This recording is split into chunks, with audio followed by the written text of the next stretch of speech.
You know what's interesting about space? Almost everything.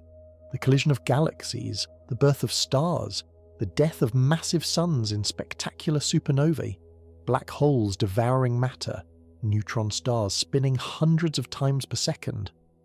But here's the thing about a universe that's been around for 13.8 billion years and stretches across 93 billion light-years of observable space. With 2 trillion galaxies, each containing hundreds of billions of stars orbited by who knows how many planets, moons, asteroids and comets. In all that cosmic vastness across all that time, with all those celestial objects doing all their celestial things, not everything can be fascinating. Some of it has to be boring, and tonight we're going to explore the absolute most tediously uninteresting, spectacularly mundane, cosmically dull facts that the universe has to offer. This is a sleeping video. I want to be completely upfront about that. If you're watching this at 3 in the morning, unable to sleep, stressed about tomorrow, mind racing with thoughts you can't shut off, this video is designed for you. The first few minutes will be engaging enough to distract you from whatever's keeping you awake, but after that, it's going to get boring, intentionally, unapologetically, magnificently boring. Every single fact in this video is 100% true. That's important. We're not making things up to be dull. We're not inventing fictional tedium. The universe, in all its genuine reality, has provided us with an absolutely stunning collection of information that is technically accurate, scientifically verified, and completely uninteresting to anyone who isn't a highly specialized astronomer with a very specific research focus. And if you can find something more boring than what's coming in this video, genuinely more tedious than the content we're about to explore, you have my respect. You get a high five. Because I have searched through astronomical databases, combed through research papers, and consulted star catalogues, and what's coming is the peak of cosmic boredom. If you make it through this entire video while actively listening, you deserve recognition. If you fall asleep 20 minutes in, that's perfect. That's exactly what this is for. And if you're still here at the end, conscious and aware, then you have achieved something remarkable.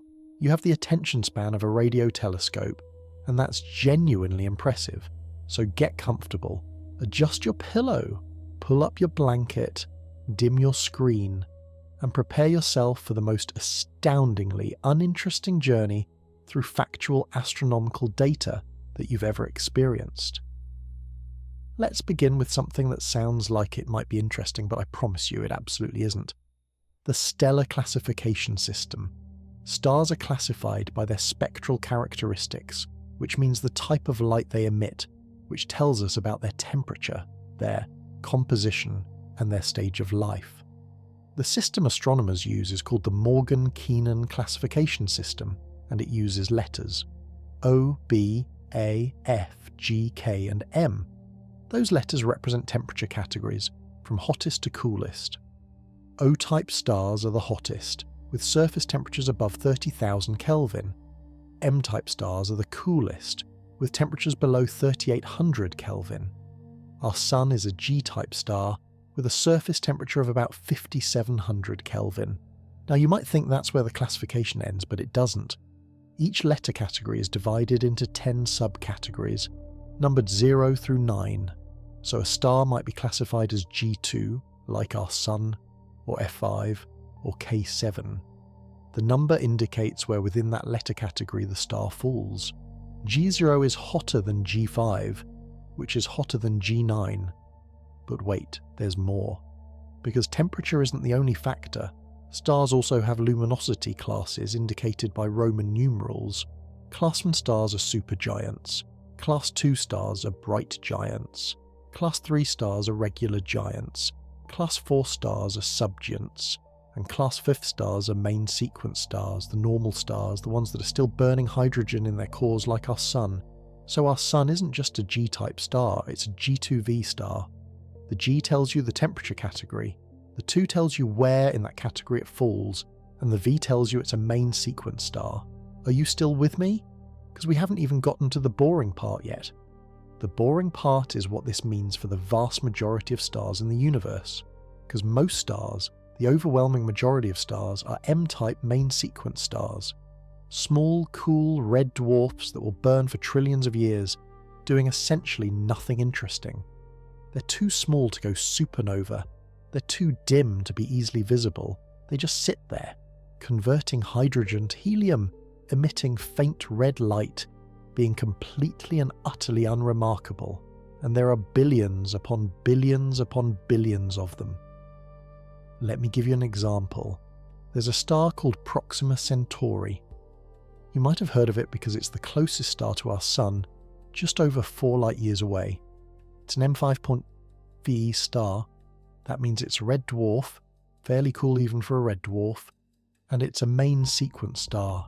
It has about 12% the mass of the Sun, about 14% the diameter. It emits about 0.17% as much light as the Sun.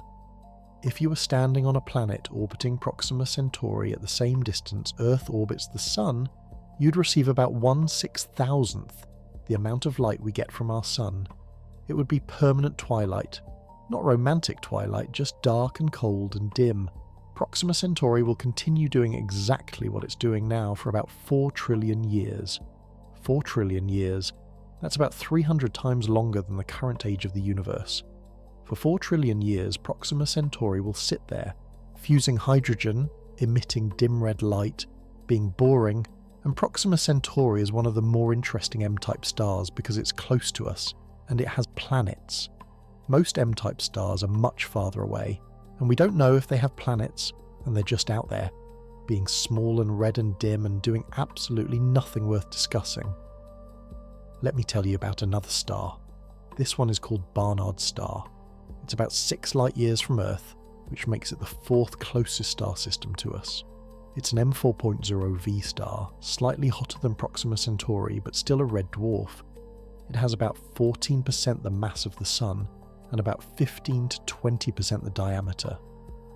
Barnard's star is notable for exactly one reason. It has the largest proper motion of any star known. Proper motion is the apparent movement of a star across the sky due to its actual motion through space relative to the Sun.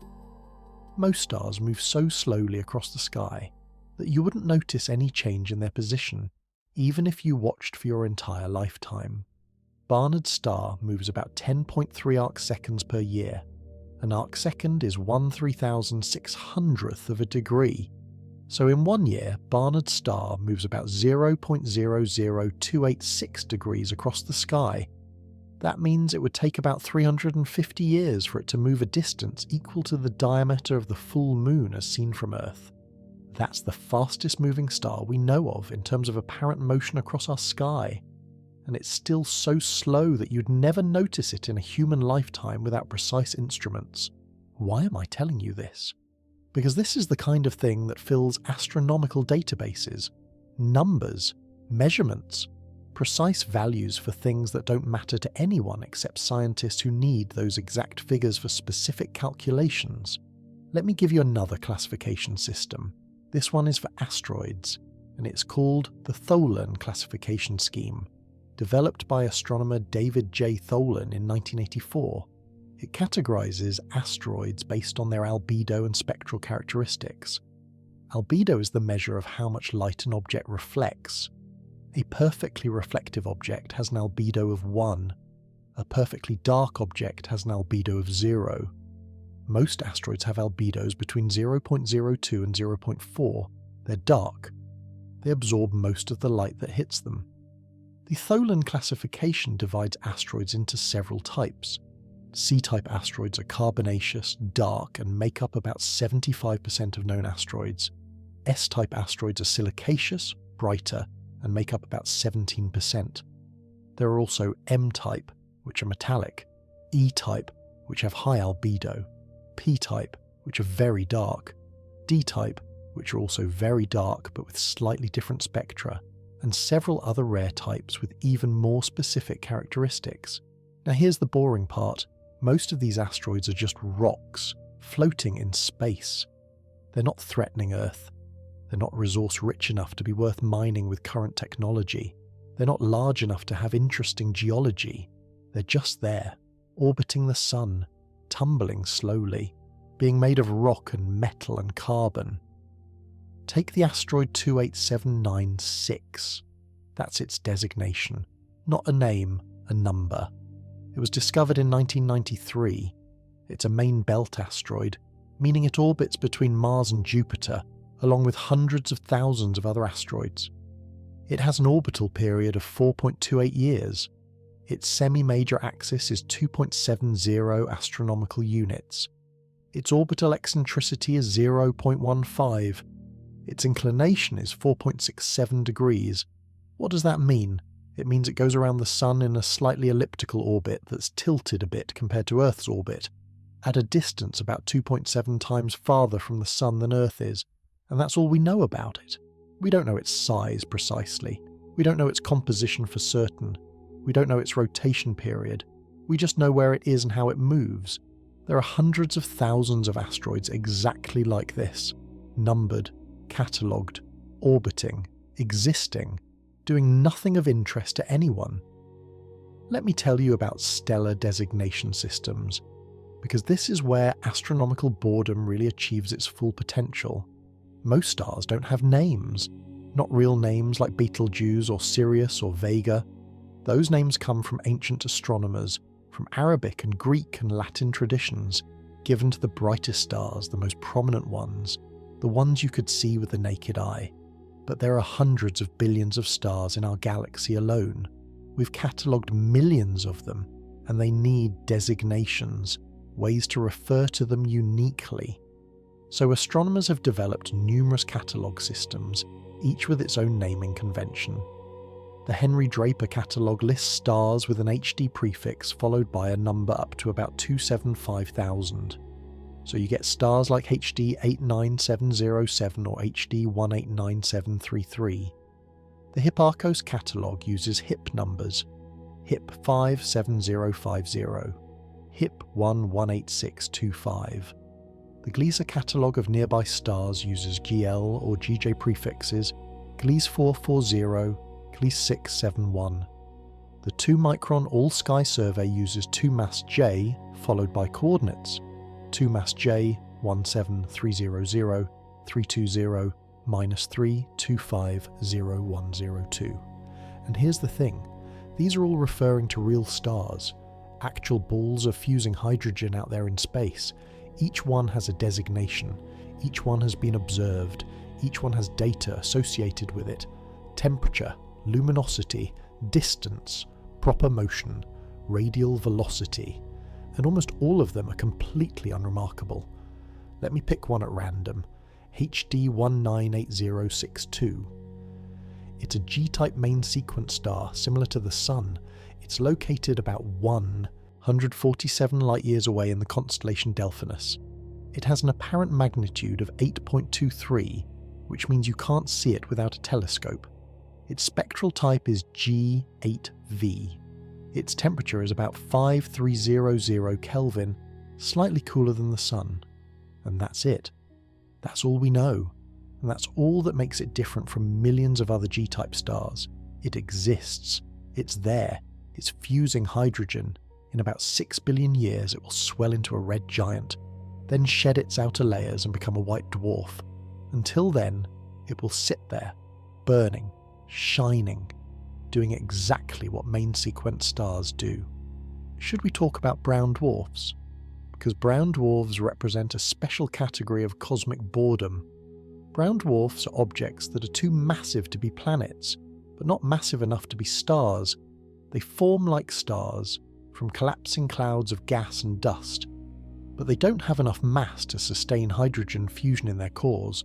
They're failed stars. They sit there in space, slowly cooling, emitting faint infrared radiation, being neither one thing nor another. The smallest brown dwarfs are about 13 times the mass of Jupiter.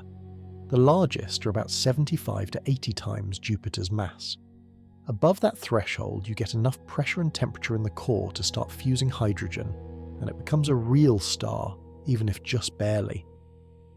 Brown dwarfs are classified by spectral types L, T, and Y, in order of decreasing temperature. L-type brown dwarfs are relatively hot, around 1200 to 2200 Kelvin. T-types are cooler, down to about 700 Kelvin. Y-types are the coolest, some possibly as cold as 300 Kelvin, which is roughly room temperature. There's a brown dwarf called Y's 085-5-0714. It's a Y-type brown dwarf, one of the coldest known. Its temperature is estimated at about 250 Kelvin, which is minus 23 Celsius, colder than the coldest temperature ever recorded on Earth. It's about 7.2 light-years from our solar system. Y's 0855-0714 has about 3 to 10 times the mass of Jupiter. It's probably about the same size as Jupiter, because brown dwarfs and gas giant planets are roughly the same size despite mass differences. More mass just means denser, not bigger. It emits extremely faint infrared light. It will continue cooling for billions of years, eventually becoming completely dark and undetectable. And it's out there, right now, 7 light-years away, doing nothing, being a failed star, emitting faint heat, existing. There are billions of brown dwarfs in our galaxy. Most of them we'll never detect because they're too faint. They just drift through space, cooling, fading, contributing nothing to the cosmic story except their gravitational presence. Now let's talk about coordinate systems, because this is where we really enter the realm of pure technical tedium. To specify the position of an object in the sky, astronomers use a coordinate system similar to latitude and longitude on Earth. It's called the equatorial coordinate system, and it uses 2 measurements: right ascension and declination. Declination is the easier one. It's measured in degrees, arc minutes and arc seconds, from minus 90 degrees at the south celestial pole to plus 90 degrees at the north celestial pole. 0 degrees declination is the celestial equator, the projection of Earth's equator onto the sky. Right ascension is measured in hours, minutes and seconds, from 0 hours to 24 hours. Why hours? Because the sky appears to rotate once every 24 hours due to Earth's rotation. So right ascension is essentially a time measurement. 0 hours, right ascension is defined as the point where the sun crosses the celestial equator at the March equinox. So a star might have coordinates like right ascension 14 hours 29 minutes 42.9 seconds, declination minus 62 degrees 40 minutes 46.1 seconds. Those coordinates tell you exactly where in the sky that star is located. But here's the complicating factor. Earth wobbles. Its axis precesses, like a spinning top winding down, completing one full wobble every 26,000 years. This means the celestial coordinate systems slowly shift over time. The coordinates that were accurate in the year 2000 are slightly different now, and will be more different in 50 years, and dramatically different in thousands of years. So astronomers have to specify an epoch when giving coordinates. J2000 means the coordinates are given for the position of the equinoxes in the year 2000. If you're looking at a catalogue from 1950, it might use B1950, meaning the coordinates are given for the 1950 equinox position. Does this matter for most purposes? No. The shift is tiny over human lifespans. But for precise observations, for calculating exactly where to point a telescope, for matching observations made decades apart, you need to account for precession. And this is the kind of technical detail that fills astronomy textbooks and software documentation. Pages and pages explaining coordinate transformations, precession calculations, how to convert between different epochs, how to account for Earth's motion and the proper motion of stars. It's necessary, it's important for professional astronomers, and it's astoundingly boring to anyone else. Let me tell you about photometric systems. These are standardized ways of measuring the brightness of celestial objects. The most basic measurement is apparent magnitude. This is how bright a star appears from Earth. The scale is logarithmic and counterintuitive. Lower numbers mean brighter. The brightest star in the night sky, Sirius, has an apparent magnitude of -1.46, the faintest stars, visible to the naked eye under perfect dark sky conditions, are around magnitude 6. The faintest objects the Hubble Space Telescope can detect are around magnitude 31. But apparent magnitude doesn't tell you how bright a star actually is, just how bright it appears. A star could appear faint because it's far away, or because it's genuinely dim. So astronomers also calculate absolute magnitude. This is how bright a star would appear if it were placed at a standard distance of 10 parsecs, which is about 32.6 light-years. This lets you compare the intrinsic brightness of stars regardless of their distance. Our Sun has an apparent magnitude of -26.7 because it's very close to us. But its absolute magnitude is only 4.83. If you place the Sun 10 parsecs away, it would be a fairly dim star, barely visible to the naked eye.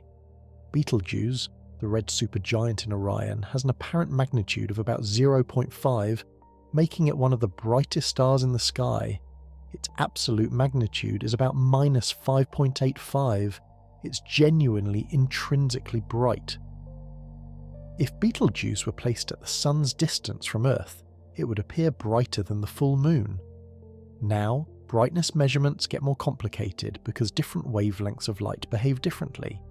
A star might be bright in visible light, but dim in infrared, or vice versa. So astronomers use different photometric bands, standardized filters that measure brightness in specific wavelength ranges. The most common system is the UBV system. U is ultraviolet, centered around 365 nanometers. B is blue, centered around 445 nanometers. V is visual, centered around 551 nanometers, roughly in the middle of the range human eyes can see. There are also R for red, I for infrared, and many other specialized bands depending on what you're trying to measure. A star will have a magnitude in each band, so you might see U equals 8.3, B equals 7.9, V equals 7.5. The differences between these magnitudes tell you about the star's color, its temperature, whether it has unusual properties, and astronomers compile all of this data for millions of stars. Tables of magnitudes, color indices, photometric measurements in dozens of different bands, all carefully measured, all precisely catalogued, all essential for certain types of research, and all mind-numbingly boring to read through. Let's talk about parallax measurements, because this combines precision measurement with astronomical distances in a way that is both technically impressive and completely tedious. Parallax is the apparent shift in position of a nearby object when you view it from different locations. Hold your finger up at arm's length and look at it with one eye closed, then switch eyes. Your finger appears to jump against the background. That's parallax. Astronomers use Earth's orbit to create parallax. They observe a nearby star in January when Earth is on one side of the Sun, then observe it again in July when Earth is on the opposite side of the Sun. The star appears to shift slightly against the background of much more distant stars. The amount of shift tells you the distance. A larger shift means the star is closer.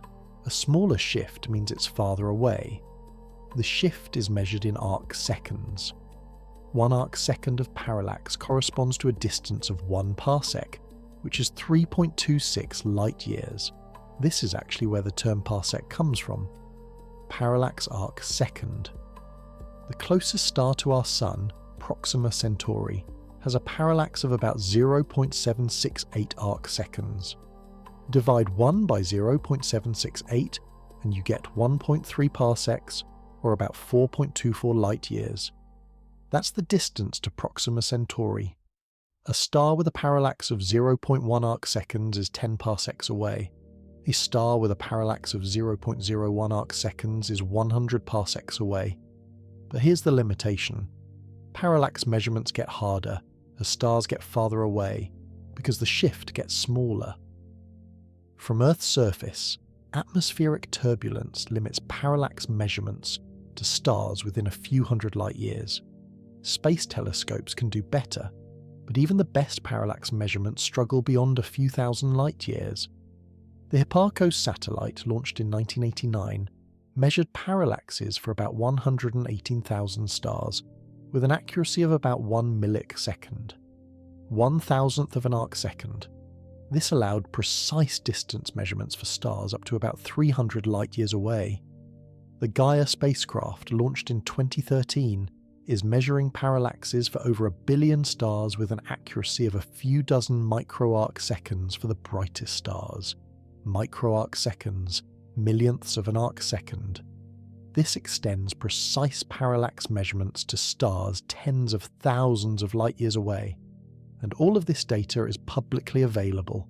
You can download files containing parallax measurements, proper motions, radial velocities, and photometry for millions of stars.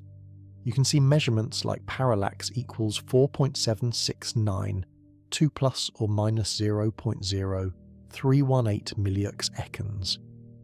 That level of precision, that many significant figures for millions of stars, all documented, all catalogued, all there for anyone who needs it, all extraordinarily boring unless you're specifically trying to calculate the distance to one of those stars for a research project. Should we discuss orbital elements? Because every asteroid, every comet, every planet, every moon, everything in orbit around something else has a set of orbital elements that precisely describe its motion. There are 6 classical orbital elements. Semi-major axis, which is half the longest diameter of the elliptical orbit. Eccentricity, which describes how elliptical the orbit is. Inclination, which is the tilt of the orbital plane. Longitude of the ascending node, which specifies where the orbit crosses a reference plane. Argument of periapsis, which specifies the orientation of the ellipse in the orbital plane. And mean anomaly at epoch, which tells you where the object is in its orbit at a specific time. With these 6 numbers, you can calculate exactly where an object will be at any past or future time, assuming nothing perturbs its orbit. Let me give you an example.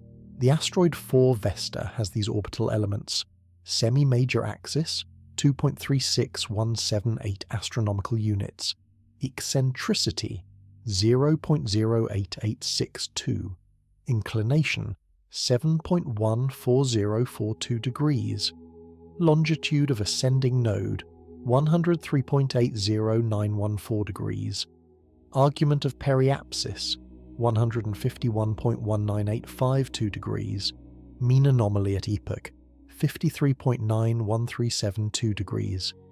What does this tell you? It tells you that Vesta orbits at an average distance of about 2.36 times Earth's distance from the Sun. Its orbit is slightly elliptical, so at closest approach it's a bit closer and at farthest it's a bit farther. The orbit is tilted about 7 degrees compared to Earth's orbit, and the orientation of the orbit in space is specified by those angle measurements. With this information and some mathematical formulas, you can calculate where Vesta was on any date in history and where it will be on any date in the future. You can calculate when it will be visible from Earth. You can plan spacecraft missions to intercept it. But reading those numbers, understanding what they mean requires background knowledge. And unless you're actually planning to do calculations with them, they're just a string of measurements. Every catalogued asteroid has orbital elements. Every comet, every planet around every other star where we've been able to measure the orbit. Numbers, angles, distances, all precise, all documented, all deeply uninteresting to anyone not using them for specific calculations. Let's talk about proper motion again, in more detail, because this is a perfect example of something that is technically fascinating if you think about it philosophically, but incredibly boring in its specifics. Proper motion is the apparent movement of a star across the sky due to its actual motion through space. Stars aren't fixed, they're all moving, orbiting the centre of the galaxy, following their own trajectories through the cosmic void. But they're so far away that their motion is almost imperceptible. Proper motion is measured in milliseconds per year, thousandths of an arcsecond per year. Remember, 1 arcsecond is 1/3600th of a degree. Most stars have proper motions measured in tens or hundreds of milliseconds per year. That means in 1 year, they move a tiny fraction of a degree. Over a human lifetime, the change in positions is barely measurable even with precise instruments. Over thousands of years, the constellations slowly shift shape. Barnard's star, which we talked about earlier, has the largest known proper motion at about 10,000 milliseconds per year. 10 arc seconds per year. That's unusually fast, and even that would take centuries to move a distance equal to the full moon's diameter. Most stars are much slower. Let me give you some examples. Alpha Centauri, the closest star system to the Sun, has a proper motion of about 3,600 milliseconds per year. Sirius, the brightest star in the night sky, has a proper motion of about 1,300 milliseconds per year. Betelgeuse has a proper motion of about 30 milliseconds per year. And then there are stars with proper motions of just a few milliseconds per year. These stars are either very far away, so their motion doesn't translate into much apparent movement from our perspective, or they're moving nearly directly toward or away from us, so their motion doesn't carry them across our line of sight. The Gaia spacecraft has measured proper motions for over 1 billion stars. You can download this data. You can see entries like proper motion in right ascension, 247.96 milliseconds per year. Proper motion in declination, minus 56.32 milliseconds per year. Uncertainty, 0.41 milliseconds per year.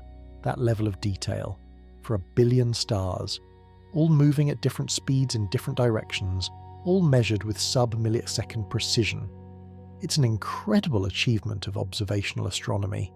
It tells us about the structure and dynamics of our galaxy. It lets us calculate which stars are gravitationally bound to each other and which just happen to appear close together in the sky. And the data itself, the raw numbers, are spectacularly boring to read through. Now let's discuss something even more tedious: radial velocity measurements. Proper motion tells you how a star moves across the sky, perpendicular to your line of sight. Radial velocity tells you how fast a star is moving toward you or away from you, along your line of sight. This is measured using the Doppler effect. When a star moves toward you, its light is slightly blue-shifted, compressed to shorter wavelengths. When a star moves away from you, its light is red-shifted, stretched to longer wavelengths. By measuring the shift in spectral lines, astronomers can calculate the radial velocity. Radial velocity is measured in kilometers per second. Most stars in our galactic neighborhood have radial velocities between about minus 100 and plus 100 kilometers per second relative to the Sun. A negative radial velocity means the star is moving toward us. A positive radial velocity means it's moving away from us. Let me give you some examples. Alpha Centauri has a radial velocity of about minus 22 kilometers per second. It's moving toward us. In about 27,000 years, it will be at its closest approach, about 3.2 light-years away, before starting to move away again. Sirius has a radial velocity of about minus 5.5 kilometers per second. Also approaching, but slowly. Arcturus, a bright orange giant in the constellation Bootes, has a radial velocity of about minus 5 kilometers per second. And then there are stars with high radial velocities. These are usually either very old stars with unusual orbits, or stars that formed in different parts of the galaxy and are passing through our region. A star called HD 140283 has a radial velocity of about plus 393 kilometers per second. It's moving away from us very quickly, probably on an orbit that takes it far from the galactic plane before falling back. The fastest known star in our galaxy, a hypervelocity star called US 708, has a radial velocity of about plus 1,200 kilometers per second. It's moving so fast it will eventually escape the galaxy entirely. But most stars have radial velocities of a few tens of kilometers per second. Modest, unremarkable, carefully measured and catalogued in databases. You can find tables listing thousands of stars with their radial velocities. plus 47.3 kilometers per second, minus 15.8 kilometers per second, plus 2.1 kilometers per second, all measured to a precision of a few tenths of a kilometer per second, all necessary for understanding galactic dynamics, all useful for certain calculations, all deeply uninteresting to read. Let me tell you about standard candles, because this is where cosmic distance measurement becomes a bureaucratic exercise in statistical analysis. A standard candle is an object whose intrinsic brightness is known. If you know how bright something actually is, and you measure how bright it appears, you can calculate how far away it is. The relationship is simple. Apparent brightness decreases with the square of the distance. If an object is twice as far away, it appears 1/4 as bright, 3 times as far, 1/9 as bright, 10 times as far, 1/100th as bright. The problem is finding standard candles, objects whose intrinsic brightness you can be confident about. For nearby stars, we use main sequence stars. Stars that are still burning hydrogen in their cores follow a tight relationship between their temperature and their luminosity. If you can measure a star's spectral type, you can estimate its absolute magnitude. Then you compare that to its apparent magnitude and calculate the distance. For greater distances, we use Cepheid variable stars. These are stars that pulsate, getting brighter and dimmer with a regular period. The period of pulsation is directly related to the star's luminosity. A Cepheid that pulsates with a 30-day period is brighter than one that pulsates with a 3-day period. This relationship is consistent enough that Cepheids serve as excellent standard candles. For even greater distances, we use type Ia supernovae. These are exploding white dwarf stars that reach a fairly consistent peak brightness. When a white dwarf accumulates enough matter from a companion star, it reaches a critical mass and detonates in a thermonuclear explosion. The peak brightness is bright enough to see across vast distances and consistent enough to serve as a standard candle. But here's where it gets tedious. Calculating distances using standard candles requires corrections. Corrections for interstellar dust that dims starlight. Corrections for the metallicity of stars, because stars with different chemical compositions behave slightly differently.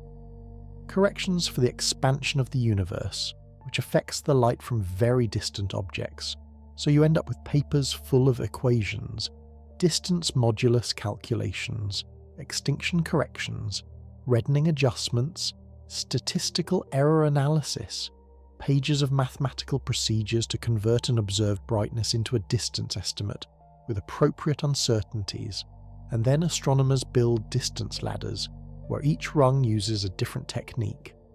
Parallax for the nearest stars, main sequence fitting for nearby star clusters, Cepheid variables for nearby galaxies, type Ia supernovae for distant galaxies, each technique calibrated against the previous one, each introducing its own uncertainties. The result is a distance measurement like 97.3 plus or minus 4.2 megaparsecs, where the distance is somewhere between 93 and 101 megaparsecs, which translates to somewhere between 303 and 330 million light-years, with the uncertainties properly propagated through the calculation. It works, it's how we map the universe, and reading about it is like reading an accounting textbook.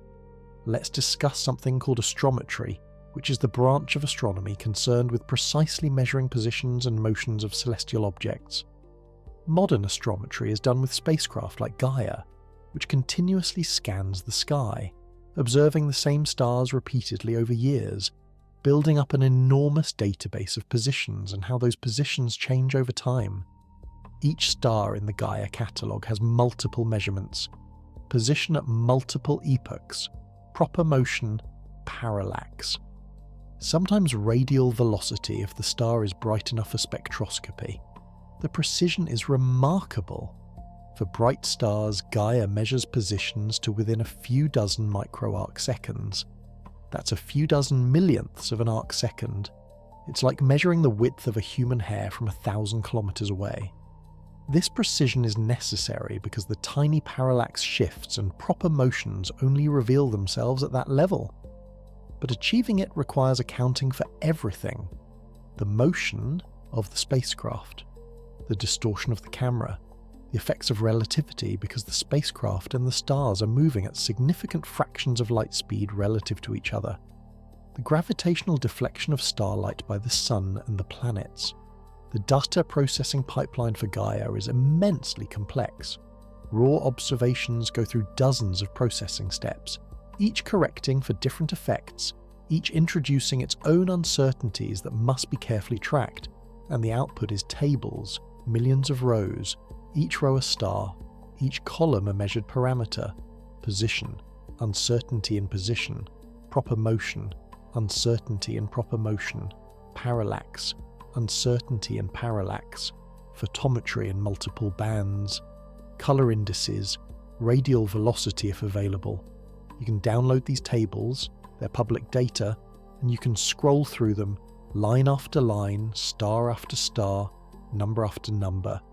HD 123456, right ascension 234.56789 degrees, declination minus 12.34567 degrees, parallax 3.2109 milliseconds, proper motion RA 243.9876 milliseconds per year, proper motion DEC minus 45.6789 milliseconds per year, G magnitude 9.8765, HD 123457, right ascension 234.57890 degrees, declination minus 12.35678 degrees, parallax 4.3210 milliseconds, proper motion RA, negative 56.7890 milliseconds per year, proper motion DEC 89.0123 milliseconds per year, G magnitude 10.1234, line after line, star after star. Precise measurements that represent years of spacecraft operations and massive computational efforts, all reduced to numbers in a database, all essential for astronomy, all unreadable for entertainment. Now, let's talk about white dwarfs, but not in an interesting way. Let's talk about them in the most technically tedious way possible. A white dwarf is the remnant of a low to medium mass star after it has exhausted its nuclear fuel. The star swells into a red giant, sheds its outer layers as a planetary nebula, and the core that remains collapses until it's supported by electron degeneracy pressure. Electron degeneracy pressure is a quantum mechanical effect. The Pauli exclusion principle states that no two electrons can occupy the same quantum state. When matter is compressed to extreme density, electrons are forced into higher energy states. This creates an outward pressure that balances the inward pull of gravity, stabilizing the white dwarf. A typical white dwarf has about half the mass of the Sun compressed into a sphere about the size of Earth. That's a density of roughly 1 million times the density of water. A teaspoon of white dwarf material would weigh about 5 tons. White dwarfs have no nuclear fusion occurring. They shine only from residual heat left over from their formation. They start extremely hot, hundreds of thousands of Kelvin, and slowly cool over billions of years. The cooling process follows predictable physics. The white dwarf radiates energy into space. As it loses energy, it cools down. The rate of cooling depends on the mass and composition of the white dwarf. Astronomers have constructed detailed cooling models. These models track the temperature of a white dwarf over time, accounting for the heat capacity of the degenerate matter, the opacity of the outer layers, and the rate of energy lost through radiation. The result is a temperature-age relationship. A white dwarf at 100,000 Kelvin is very young, perhaps only a few million years old. A white dwarf at 20,000 Kelvin is older, perhaps a few 100 million years. A white dwarf at 5,000 Kelvin is very old, perhaps several billion years. By measuring the temperature of a white dwarf, you can estimate its cooling age. This doesn't tell you the age of the original star because that star spent billions of years on the main sequence before becoming a white dwarf. But it tells you how long ago the white dwarf formed, and there are thousands of white dwarfs in catalogues. each one with a measured temperature, each one with an estimated cooling age, each one fitting into the statistical distribution of white dwarf properties.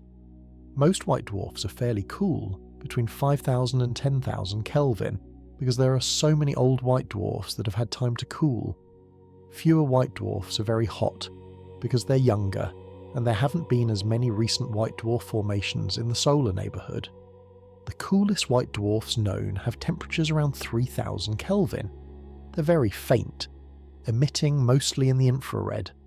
They're hard to detect and were unknown until relatively recently, when infrared surveys found them. These cool white dwarfs are very old. Some of them may be 10 billion years old or more, formed in the early history of the galaxy, and they just sit there, cooling, fading. Eventually they'll become black dwarfs, completely cold and dark, but the universe isn't old enough yet for any white dwarf to have reached that point.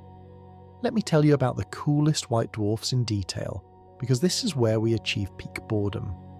WD0346 plus 246 is a white dwarf with a temperature of about 3,900 Kelvin. It's located about 89 light-years from Earth. It has a mass of about 0.64 solar masses. Its radius is about 0.012 solar radii, slightly larger than Earth. Its estimated cooling age is about 9.7 billion years. That's almost as old as the universe itself. WD0346 plus 246 is faint, with an absolute magnitude of about 15.8. If it were 10 parsecs away, you'd need a decent telescope to see it. At its actual distance, it's very difficult to observe, and that's about all we know about it. It exists, it's cooling, it's old, it's faint, it's uninteresting except as a data point in studies of white dwarf cooling and galactic age. There are hundreds of white dwarfs like this in catalogues. WD0930 plus 401, WD1544 minus 377, WD2007 minus 303, each one with measured properties, each one just sitting in space, cooling, existing, contributing nothing except its gravitational field and its place in statistical analyses. Should we talk about T-Tauri stars? Because pre-main sequence stellar evolution offers a special kind of monotony. T-Tauri stars are very young stars, less than 10 million years old, that haven't yet begun fusing hydrogen in their cores. They're still contracting under their own gravity, converting gravitational potential energy into heat. They're variable, their brightness changing erratically due to processes in their protoplanetary disks and stellar surfaces. T-Tauri stars are classified as classical or weak-lined. Classical T-Tauri stars have strong hydrogen emission lines in their spectra, indicating active accretion of material from a surrounding disk. Weak-lined T-Tauri stars have weaker emission, suggesting their disks are mostly gone or not actively accreting. These stars follow the Hayashi track, named after astronomer Chushiro Hayashi. This is the path a contracting protostar follows in a diagram of luminosity versus temperature before it reaches the main sequence. The star contracts at nearly constant temperature, following a nearly vertical line on the diagram until it gets dense and hot enough in the core to start fusing hydrogen. The time spent on the Hayashi track depends on the star's mass. A solar mass star spends about 30 million years contracting. A higher mass star contracts faster, spending only a few million years. A lower mass star contracts more slowly, spending 100 million years or more. All of this is well modelled. We understand the physics. We can calculate how long a star of a given mass will spend in each stage of pre-main sequence evolution. We can predict its luminosity, its temperature, its radius at each point. And we observe T-Tauri stars to test these models. We measure their properties. We classify them. We track their variability. We study their disks. And the vast majority of T-Tauri stars are unremarkable examples, doing exactly what the models predict. They're contracting, they're accreting, they're variable, they're following the Hayashi track. T-Tauri star V830 Tau. located in the Taurus molecular cloud about 470 light-years away. Spectral type K7. Temperature about 4000 Kelvin. Mass about 0.8. Solar masses. Age about 2 million years. Classical T-Tauri star with active accretion. That's it. That's the description. It's a star that's doing what pre-main sequence stars do. Nothing unusual, nothing remarkable, just another data point. Let me tell you about metallicity, because stellar chemical composition is a topic that can be discussed in extraordinary detail with minimal excitement. In astronomy, any element heavier than hydrogen and helium is called a metal. This is confusing because in chemistry, metals are a specific category of elements. In astronomy, oxygen is a metal, carbon is a metal, iron is a metal. Anything that isn't hydrogen or helium is a metal. Metallicity is the fraction of a star's mass that consists of these heavier elements. It's usually expressed relative to the Sun. A star with solar metallicity has the same metal content as the Sun. A star with half solar metallicity has half the metal content. A star with twice solar metallicity has twice the metal content. The Sun's metallicity is about 0.02. That means 2% of the Sun's mass is elements heavier than helium. The other 98% is hydrogen and helium. Stars that formed early in the galaxy's history have lower metallicity because there weren't many heavy elements around yet. Those elements are produced in stars and dispersed by supernovae. Each generation of stars produces more heavy elements, enriching the interstellar medium. The oldest stars in the galaxy have metallicities as low as 1/10,000th solar metallicity. They're almost pure hydrogen and helium. These are called extremely metal-poor stars. Young stars forming today have metallicities similar to the Sun, or slightly higher, because they're forming from gas that's been enriched by billions of years of stellar processing. Metallicity affects stellar evolution. Low metallicity stars have different opacities, different mass loss rates, different fusion reaction rates. They evolve slightly differently than solar metallicity stars, and astronomers measure metallicity for thousands of stars. It's done spectroscopically by analysing absorption lines in the star's spectrum. Different elements produce different patterns of lines. The strength of these lines tells you the abundance of each element. The result is a chemical abundance table. The star has iron abundance of negative 1.2 dex relative to solar, oxygen abundance of negative 0.9 dex, carbon abundance of negative 1.0 dex, and so on for every element that leaves measurable spectral lines. These abundance measurements are uncertain by a few tenths of a dex typically.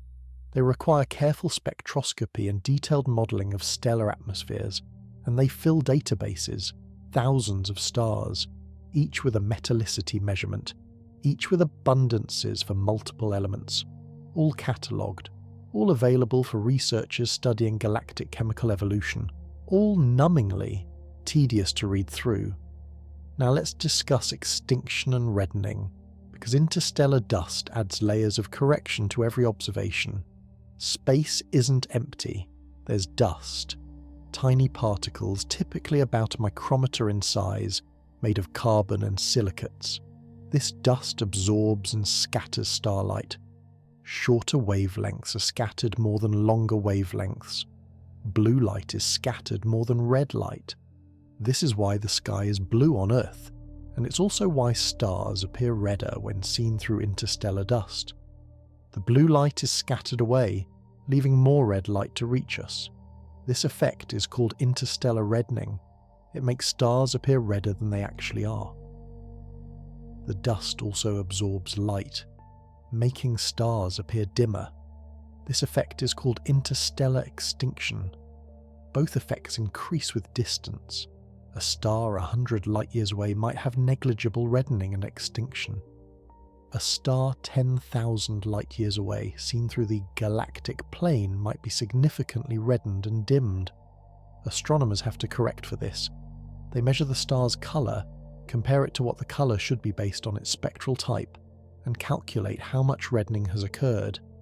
Then they use the reddening to estimate the extinction, and correct the star's apparent brightness. This involves several values. A subscript V is extinction in the visual band. E of B minus V is the amount of colour excess, the difference between the observed B minus V colour and the intrinsic colour. The ratio of extinction to colour excess is about 3.1, though it varies depending on the properties of the dust, so you get formulas.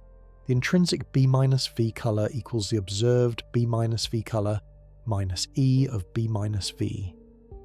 The intrinsic visual magnitude equals the observed visual magnitude minus A subscript V, where A subscript V equals 3.1 times E of B minus V, and you have to apply these corrections to every star you observe, or at least estimate whether the corrections are negligible. For stars seen through dusty regions, the corrections can be substantial.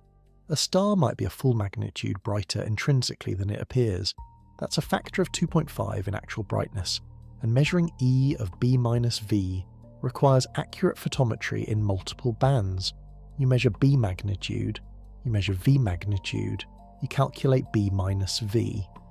You compare to the expected colour from the spectral type, you calculate the excess. All of this is routine for professional astronomers. It's necessary, it's what you have to do to get accurate data. And it's deeply boring to anyone not actively working on these calculations. Let me tell you about period luminosity relationships, because Cepheid variables offer opportunities for extended technical discussion. Cepheid variable stars are supergiant stars that pulsate due to an instability in their outer layers.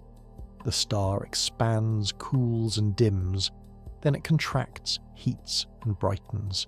The cycle repeats with a regular period ranging from about 1 day to 100 days. The period of pulsation is related to the star's luminosity. Longer period Cepheids are more luminous. This relationship is called the period luminosity relation, discovered by Henrietta Swan-Leavitt in 1912. The relation is approximately linear on a logarithmic scale. If you plot the logarithm of the period versus the absolute magnitude, you get a straight line. For classical Cepheids, the relation is approximately absolute magnitude in the V band equals minus 2.76 times logarithm of period in days, minus 4.16. So a Cepheid with a period of 10 days has an absolute magnitude of about minus 2.76 minus 4.16 equals minus 6.92.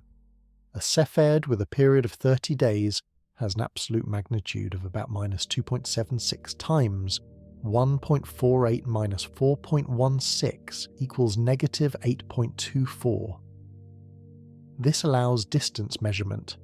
You observe a Cepheid. You measure its period by tracking how its brightness changes over time. You use the period luminosity relation to calculate its absolute magnitude. You measure its apparent magnitude. You calculate the distance. But there are complications. The period luminosity relation has some scatter.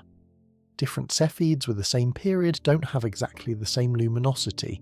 There's a range. The relation also depends on metallicity.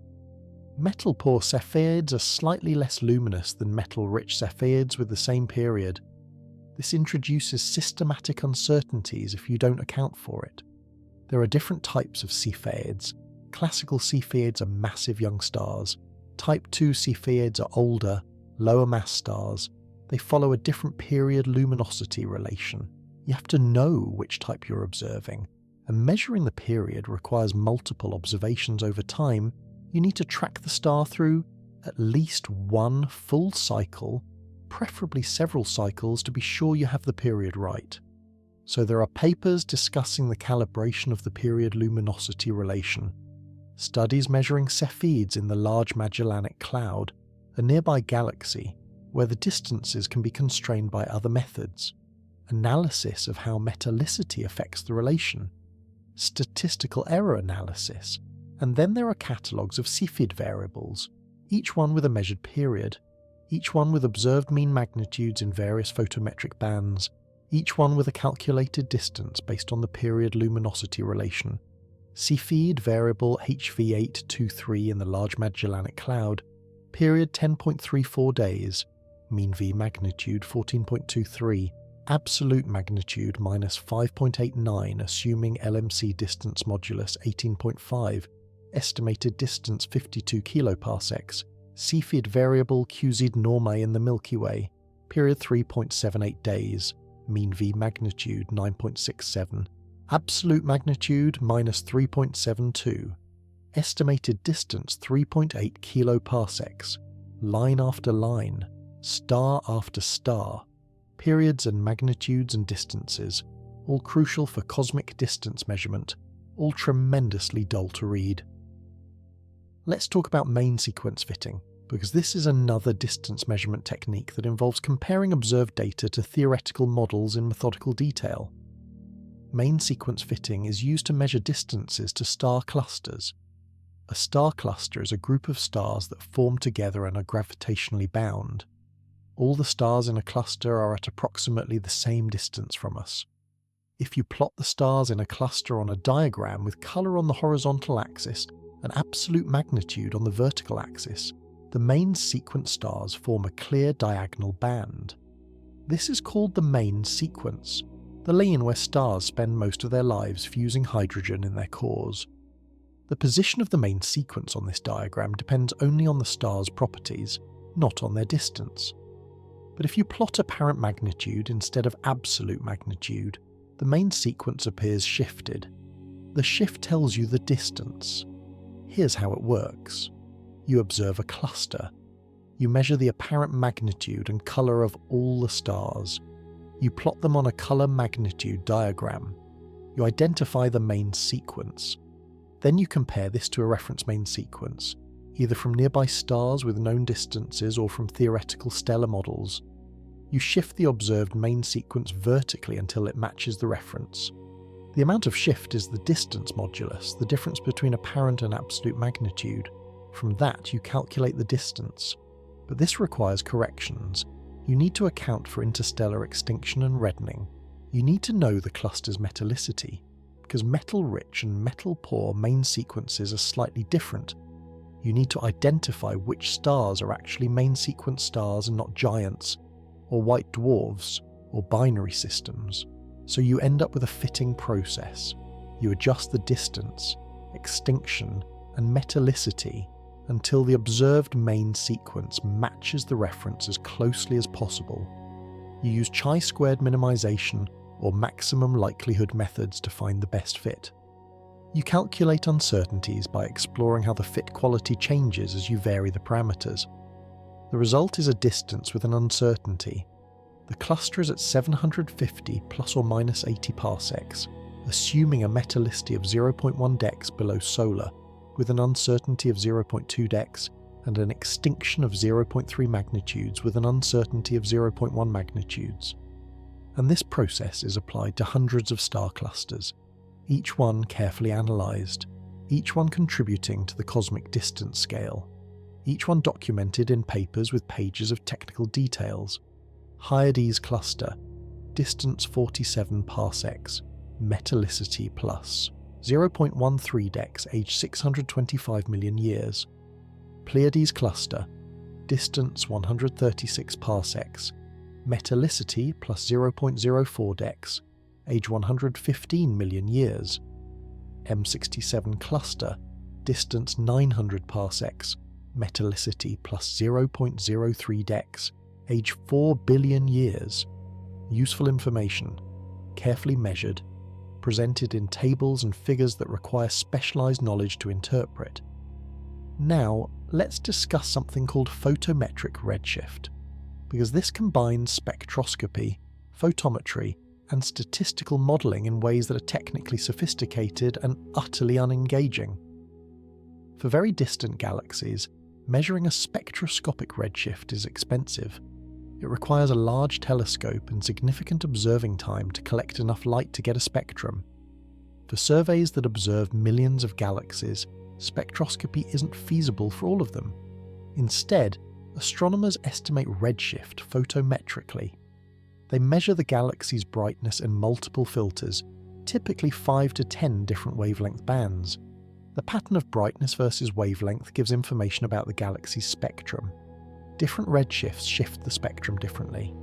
A galaxy at redshift 0.5 has its spectrum shifted so that features that would normally appear at 500 nanometers appear at 750 nanometers. A galaxy at redshift 1 has those features shifted to 1000 nanometers.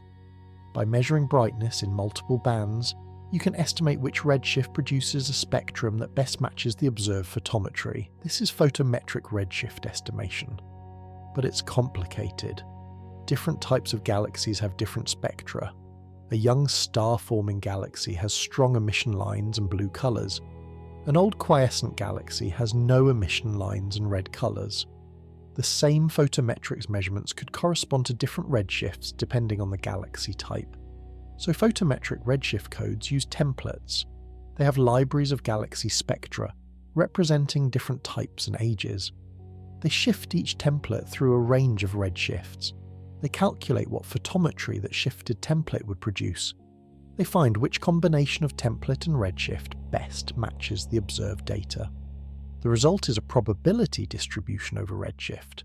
The galaxy is most likely at redshift 0.73, but there's significant probability between 0.65 and 0.85, with smaller secondary peaks at other redshifts where different templates could match the data, or you get a single best estimate with an uncertainty. Photometric redshift 0.73 plus or minus 0.08. This is less accurate than spectroscopic redshift, which can be measured to precisions of delta z over z equals 0.001 or better.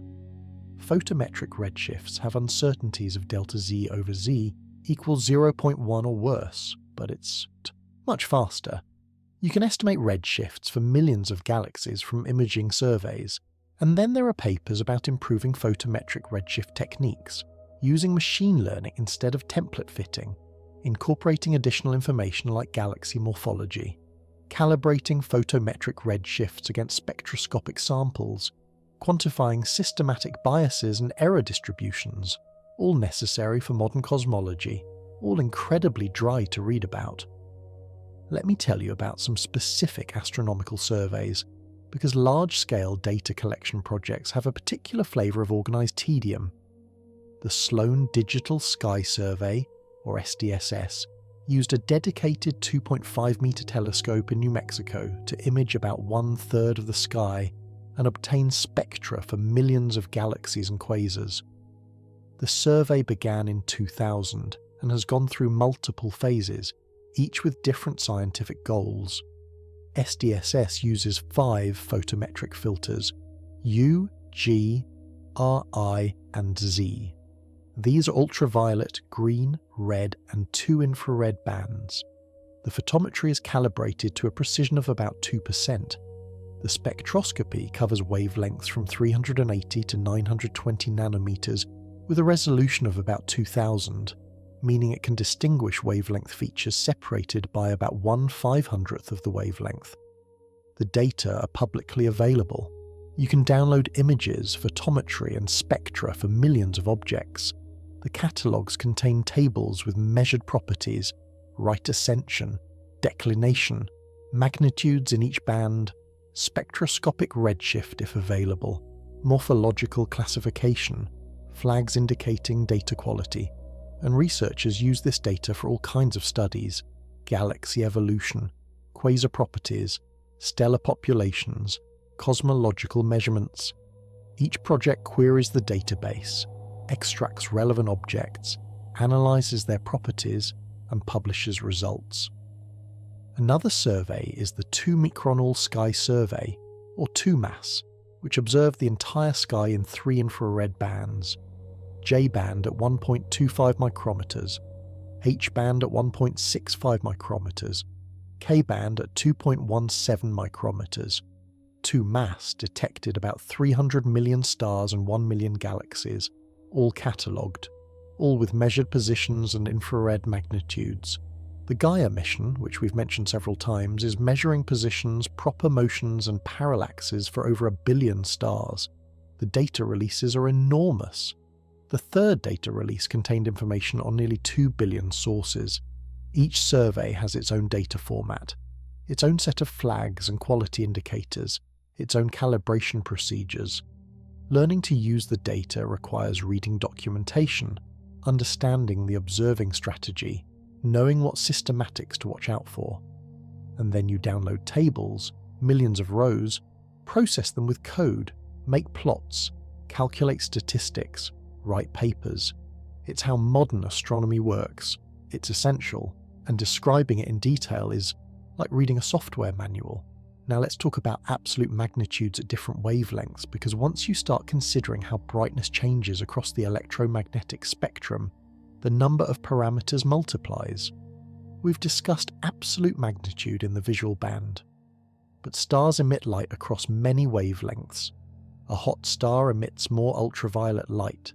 A cool star emits more infrared light. So astronomers define absolute magnitude in different bands. Absolute magnitude in the U band, in the B band, in the V band, in the R band, in the I band, in the J, H, and K infrared bands, in the mid-infrared, in the far infrared. Each band tells you something about the star. The difference between magnitudes in different bands gives you colour indices, which tell you about temperature and sometimes about the presence of dust. A star might have absolute magnitude in V of 5.0, in B it might be 5.4. The B-V colour is 0.4, indicating a sun-like temperature. The same star in the infrared K band might have absolute magnitude 4.2. It's intrinsically brighter in the infrared because the Planck spectrum at solar temperatures peaks in the visible, but has a significant infrared component.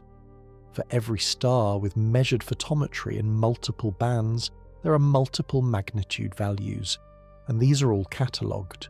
Star HIP 1, 2, 3, 4, 5, absolute magnitude V equals 4.87, B equals 5.32, U equals 6.01, I equals 4.12, J equals 3.56, H equals 3.29, K equals 3.18.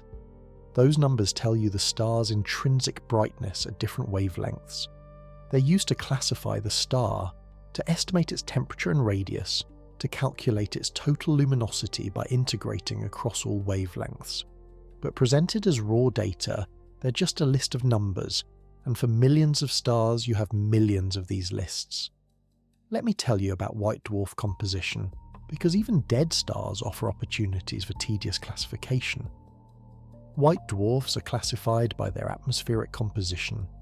Most white dwarfs have atmospheres dominated by either hydrogen or helium, almost nothing else.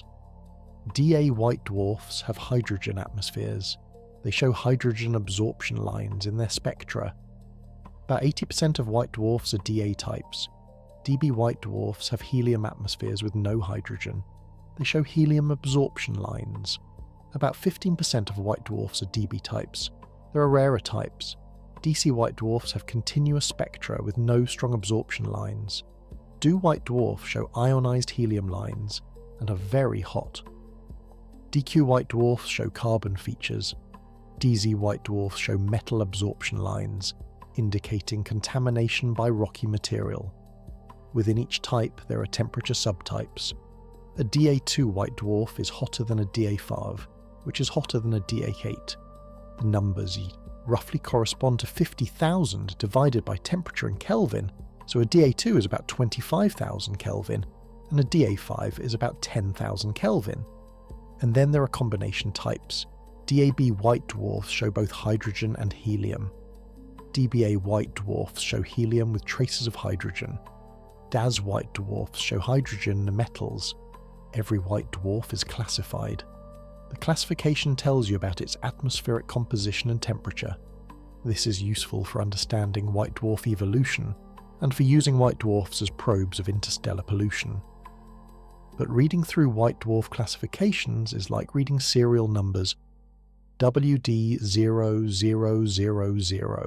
-033, DA3, temperature 20,000, Kelvin, mass 0.6 solar masses.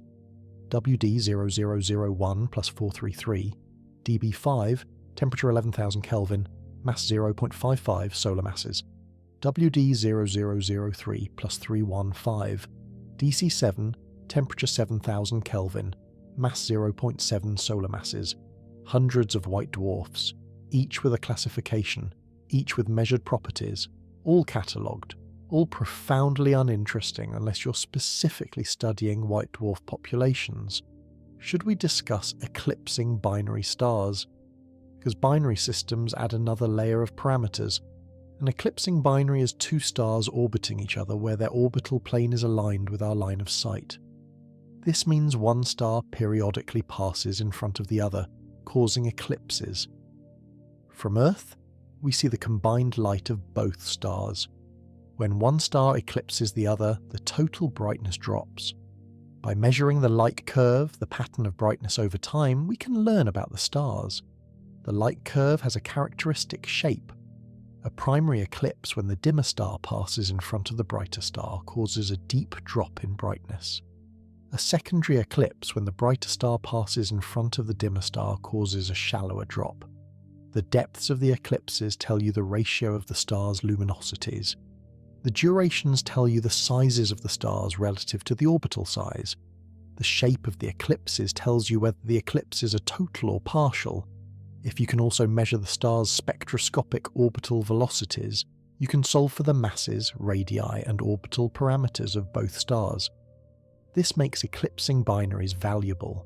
They're one of the few ways to measure stellar masses and radii directly.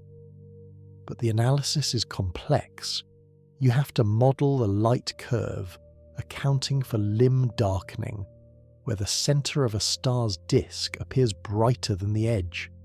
You have to account for reflection effects, where light from one star illuminates the near side of the other. You have to consider if the stars are tidally distorted into ellipsoids by their mutual gravity. Software packages like Phoebe or Binary Maker model these systems. You input parameters like mass ratio, orbital period, inclination, temperature ratio. The software calculates a synthetic light curve. You adjust parameters until the synthetic curve matches the observed one. The result is a set of parameters with uncertainties. Star A has mass 1.3 solar masses, radius 1.8 solar radii, temperature 6200 Kelvin. Star B has mass 0.9 solar masses, radius 0.8 solar radii, temperature 5100 Kelvin. Orbital period 7.3 days, inclination 88 degrees, and there are thousands of eclipsing binaries, each one analysed, each one contributing to our understanding of stellar properties and evolution, each one documented in papers with figures showing observed light curves, model fits and tables of parameters, useful, important, deeply boring to read about unless you're doing the analysis yourself. Let me tell you about RR Lyrae stars, because these are another class of variable stars used as standard candles, and they come with their own set of technical details. RR Lyrae stars are old, low-mass stars that pulsate with periods between about 0.2 and 1 day. They're found in globular clusters and in the galactic halo. They're all at about the same evolutionary stage, having evolved off the main sequence and now burning helium in their cores. Because they're all at the same stage, they all have about the same intrinsic luminosity. This makes them standard candles.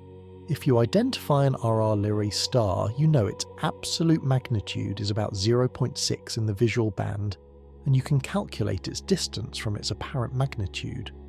RR Lyrae stars are classified into subtypes. RAB stars have asymmetric light curves with a steep rise and gradual decline. RRC stars have more symmetric, nearly sinusoidal light curves. RRD stars are double-mode pulsators showing two periods simultaneously. The period of an RR Lyrae correlates weakly with its luminosity. Longer period RR Lyraes are slightly more luminous, but the relationship isn't as tight as for Cepheids. Metallicity also affects RR Lyrae luminosity. Metal-poor RR Lyraes are slightly less luminous than metal-rich ones at the same period, so using RR Lyraes as distance indicators requires measuring their periods, classifying their types, estimating their metallicities, and applying appropriate corrections. and there are catalogues of R Lyrae stars, each one with a measured period, a light curve amplitude, a classification, and sometimes a metallicity estimate. RR Lyrae star V45 in the globular cluster M3, period 0.62 days, RAB type, amplitude 1.2 magnitudes, metallicity -1.5 dex, RR Lyrae star RR Ceti in the galactic field, period 0.55 days, RAB type, amplitude 1.0 magnitudes, distance 700 parsecs, thousands of RR Lyraes, each one pulsating, each one catalogued, each one a data point, all necessary for mapping the halo and globular cluster system, all exceptionally dull to enumerate. Now let's discuss something called bolometric magnitude, because once you account for all wavelengths, the complexity increases again. Most stars don't emit all their light in the visible band. Hot stars emit lots of ultraviolet. Cool stars emit lots of infrared. If you only measure visible light, you're missing most of the energy output. Bolometric magnitude is the magnitude a star would have if you integrated its brightness across all wavelengths from gamma rays to radio waves. It's the total energy output. But we can't observe all wavelengths from the ground. The atmosphere blocks ultraviolet and most infrared, and even from space, it's impractical to observe every star at every wavelength. So bolometric magnitudes are calculated. You measure the star in several bands spanning visible and near-infrared wavelengths. You determine the star's temperature from its spectral type or colour. You use a model of the star's spectrum, typically a black body, or a more detailed stellar atmosphere model. You integrate to get the total luminosity. The bolometric correction is the difference between bolometric magnitude and visual magnitude. For a star like the Sun, the bolometric correction is small, about -0.07 magnitudes, because the Sun emits most of its light in the visible band. For a Hotto-type star, the bolometric correction is large and negative, maybe -3 or -4 magnitudes, because the star emits lots of ultraviolet that isn't counted in the visual magnitude. For a cool M-type star, the bolometric correction is large and positive, maybe +1 or +2 magnitudes, because the star emits lots of infrared. Tables of bolometric corrections exist for different spectral types. If you know a star is an M0V star, you look up that its bolometric correction is about +1.4. You apply that to the visual magnitude to get the bolometric magnitude, and from bolometric magnitude you calculate luminosity. Absolute bolometric magnitude 0 corresponds to about 3.0 times 10 to the 28 watts, or about 75 solar luminosities. Each magnitude is a factor of about 2.5 in brightness. The Sun's absolute bolometric magnitude is 4.75. Its luminosity is 3.8 times 10 to the 26 watts, by definition. All of this is standard procedure, all of it necessary for comparing stars that emit their light at different wavelengths, all of it tedious in its details. Let me tell you about spectroscopic parallax, which despite the name has nothing to do with parallax. Spectroscopic parallax is a distance measurement method where you measure a star's spectral type. Use that to estimate its absolute magnitude, compare to its apparent magnitude, and calculate distance. It's called parallax for historical reasons, but it's really just main sequence fitting applied to individual stars. Here's how it works. You get a spectrum of a star. You identify absorption lines. You classify it as, say, an A5V star.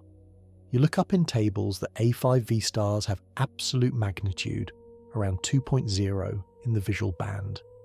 You measure the star's apparent magnitude. Let's say it's 7.5. The distance modulus is apparent magnitude minus absolute magnitude. 7.5 minus 2.0 equals 5.5. Distance modulus of 5.5 corresponds to a distance of about 100 parsecs. But you need corrections. If the star is reddened by interstellar dust, its apparent magnitude is dimmer than it should be. You need to estimate extinction and correct for it. If the star isn't exactly an A5V but somewhere between F5 and F0, your absolute magnitude estimate has uncertainty. If the star is a slightly evolved subgiant rather than a perfect main sequence star, its luminosity is different. All these uncertainties propagate. Spectroscopic parallaxes typically have uncertainties of 20 to 50% in distance. They're useful for rough estimates, especially for distant stars where geometric parallax is too small to measure. But they're not precise, and the method requires careful spectroscopy and classification, and it's another technique filling the astronomer's toolbox, another method described in textbooks, another algorithm implemented in codes, another source of systematically uncertain distances in catalogues. Should we discuss stellar rotation? Because stars spin, and measuring that spin adds yet more parameters. Stars rotate. The Sun rotates with a period of about 25 days at the equator, and slower at higher latitudes because it's not solid. Other stars rotate faster or slower, depending on their mass, age, and formation history. Rotation can be measured spectroscopically. When a star rotates, one side is moving toward you, and the other side is moving away. This Doppler shift broadens the star's spectral lines. The faster the rotation, the broader the lines. By measuring the line width and knowing the star's radius and inclination, you can calculate its rotational velocity, except you usually don't know the inclination. You measure v sin I, where v is the true rotational velocity, and I is the inclination angle. If the star's rotation axis is perpendicular to your line of sight, sin I equals 1, and you measure the true velocity. If the axis points toward you, sin I equals 0, and you measure nothing. For statistical samples, you can assume inclinations are randomly distributed and calculate average rotation rates. For individual stars, v sin I is the best you can do unless you have other information. Young stars rotate fast. T-Tauri stars can have rotational periods of a few days. As stars age, they spin down due to magnetic braking. Old stars like the Sun rotate slowly. There are relationships between rotation rate, age, and stellar activity. Fast. Rotators have strong magnetic fields and are magnetically active with star spots and flares, and astronomers measure rotation for thousands of stars. The measurements are catalogued. Star HIP 56789 has v sin I equals 43 km per second. Star HD 98765 has v sin I equals 12 km per second. These measurements constrain models of stellar evolution and angular momentum loss. They're used to understand magnetic dynamos and stellar activity, and they're presented in tables, column after column of stars and rotation velocities, essential data, mind-numbing to read. Now let's talk about something truly tedious, proper motion decomposition. We've discussed proper motion, the apparent movement of a star across the sky. Proper motion is measured in two components, proper motion in right ascension and proper motion in declination. But these components are measured in a coordinate system tied to Earth's rotation. Right ascension is like longitude on the sky. Declination is like latitude. If you want to understand a star's actual motion through space, you need to combine proper motion with radial velocity and distance to get a three-dimensional velocity. The transverse velocity, the velocity perpendicular to the line of sight, is calculated from proper motion and distance. The formula is transverse velocity equals 4.74 times proper motion in arcseconds per year times distance in parsecs, giving velocity in kilometers per second. The radial velocity is measured spectroscopically, as we've discussed. Combining these gives the space velocity vector. Three components, u, v, and w. These are velocities relative to the Sun in the directions toward the galactic center, in the direction of galactic rotation, and perpendicular to the galactic plane. For a star with proper motion 200 milliseconds per year in Ra, minus 50 milliseconds per year in Dec, radial velocity minus 30 km per second, at a distance of 20 parsecs, you do coordinate transformations and velocity calculations and get u equals minus 20 kilometers per second, v equals plus 10 kilometers per second, w equals plus 5 kilometers per second. These velocities tell you how the star is moving relative to the Sun. They're used to identify stellar streams, to study the kinematic structure of the galaxy, to trace the orbits of stars, but calculating them requires spherical trigonometry, accounting for the solar motion relative to the local standard of rest, transforming between coordinate systems. And then you have catalogues of stellar kinematics, tables with u, v, w velocities for thousands of stars, histograms showing the distribution of velocities in different stellar populations, critical for galactic dynamics, tedious in presentation. Let me tell you about astroseismology, because even the internal vibrations of stars can be analysed in exhaustive detail. Astroseismology is the study of oscillations in stars. Stars pulsate, not just variable stars like Cepheids and RR Lyraes that pulsate dramatically, but even normal stars like the Sun that pulsate in subtle ways. The Sun has millions of oscillation modes. The surface goes up and down by a few meters with periods of about 5 minutes. These oscillations are sound waves bouncing around inside the Sun. By measuring the frequencies of these oscillations, you can learn about the Sun's internal structure, the speed of sound at different depths, the density profile, the location of the transition from the radiative zone to the convective zone. This is helioseismology for the Sun, astroseismology for other stars. Space missions like Kepler and TESS observe stars with such high precision that they can detect oscillations. The brightness variations are tiny, parts per million but measurable. The oscillations follow patterns. There are different modes with different numbers of nodes in the radial direction, and different numbers of surface structures. Each mode has a frequency that depends on the star's internal structure. Asteroseismologists measure the frequencies, model the oscillations, and infer stellar properties like mass, radius, age, and internal rotation. But the analysis is complex. You need long time series of high precision photometry. You Fourier transform the light curve to get a power spectrum showing the oscillation frequencies. You identify individual modes. You compare to models. You iterate to find the best fitting stellar parameters. And then you have papers with pages of technical details. Mode identification, frequency error estimates, grid-based modelling versus optimization approaches, systematic uncertainties from different input physics. For stars that have been analysed, you get results like mass equals 1.12 plus or minus 0.04 solar masses, radius equals 1.58 plus or minus 0.03 solar radii, age equals 3.7 plus or minus 0.6 billion years, more precise than you could get from other methods, but requiring intensive analysis. And then there are catalogues of astroseismic parameters, stars observed by Kepler with measured oscillation frequencies and inferred properties, useful for stellar physics, extremely technical to work with. Now, let's talk about something even less exciting: asteroid orbital resonances. Asteroids in the main belt between Mars and Jupiter aren't uniformly distributed. There are gaps called Kirkwood gaps where few asteroids orbit.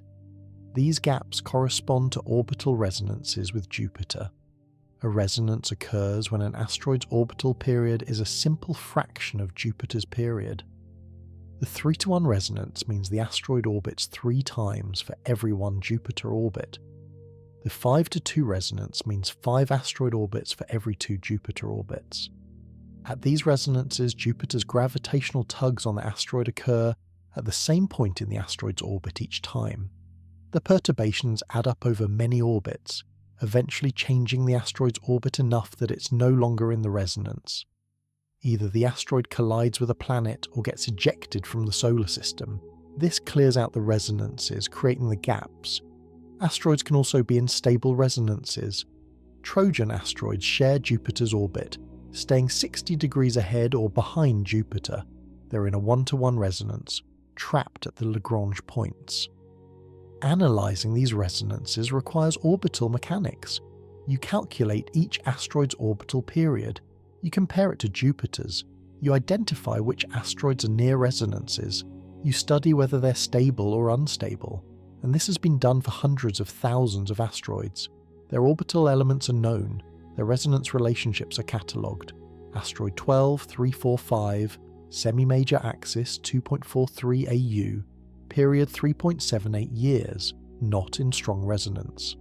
Asteroid 23456, semi-major axis 2.06 AU, period 3.01 years, near 5:2 resonance with Jupiter, dynamically unstable region. The data fills databases. The resonance structure of the asteroid belt is well mapped. It's understood in terms of gravitational dynamics and long-term orbital evolution. It's important for understanding solar system formation and evolution, and it's extraordinarily boring to read about in detail.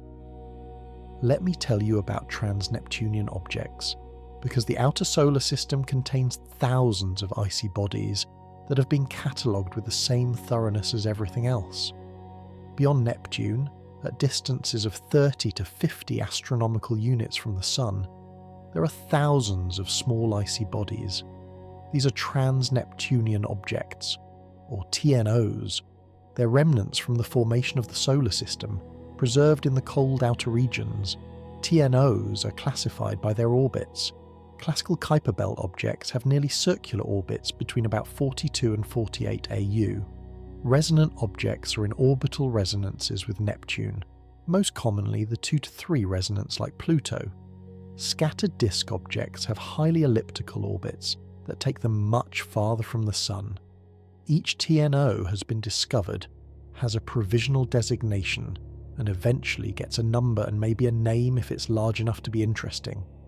Object 134340 has a semi-major axis 44.3 AU, eccentricity 0.05, inclination 2.3 degrees, orbital period 294 years, absolute magnitude 7.1, estimated diameter 200 kilometers.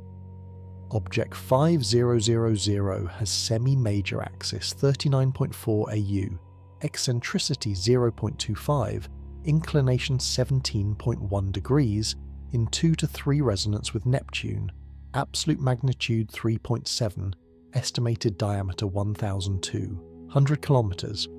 Thousands of these objects, each with measured orbital parameters, each with estimated size based on its brightness and assumed albedo, each numbered and catalogued.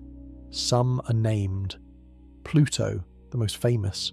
Eris, similar in size to Pluto. Make, Haumea. Dozens of others. Most are just numbered. 1, 2, 3, 4, 5, 6, 7, 8, 9, 0. 2, 3, 4, 5, 6, 7. They orbit in the cold and dark. They're chunks of ice and rock left over from the solar system's formation. They're too small and distant to have interesting geology. They just exist, orbiting, being cold, and we've catalogued them. We track their orbits. We study their population to understand the solar system's history. But reading through lists of TNOs is like reading a phone book. Should we talk about stellar effective temperature? Because temperature measurements come with their own set of methodological details.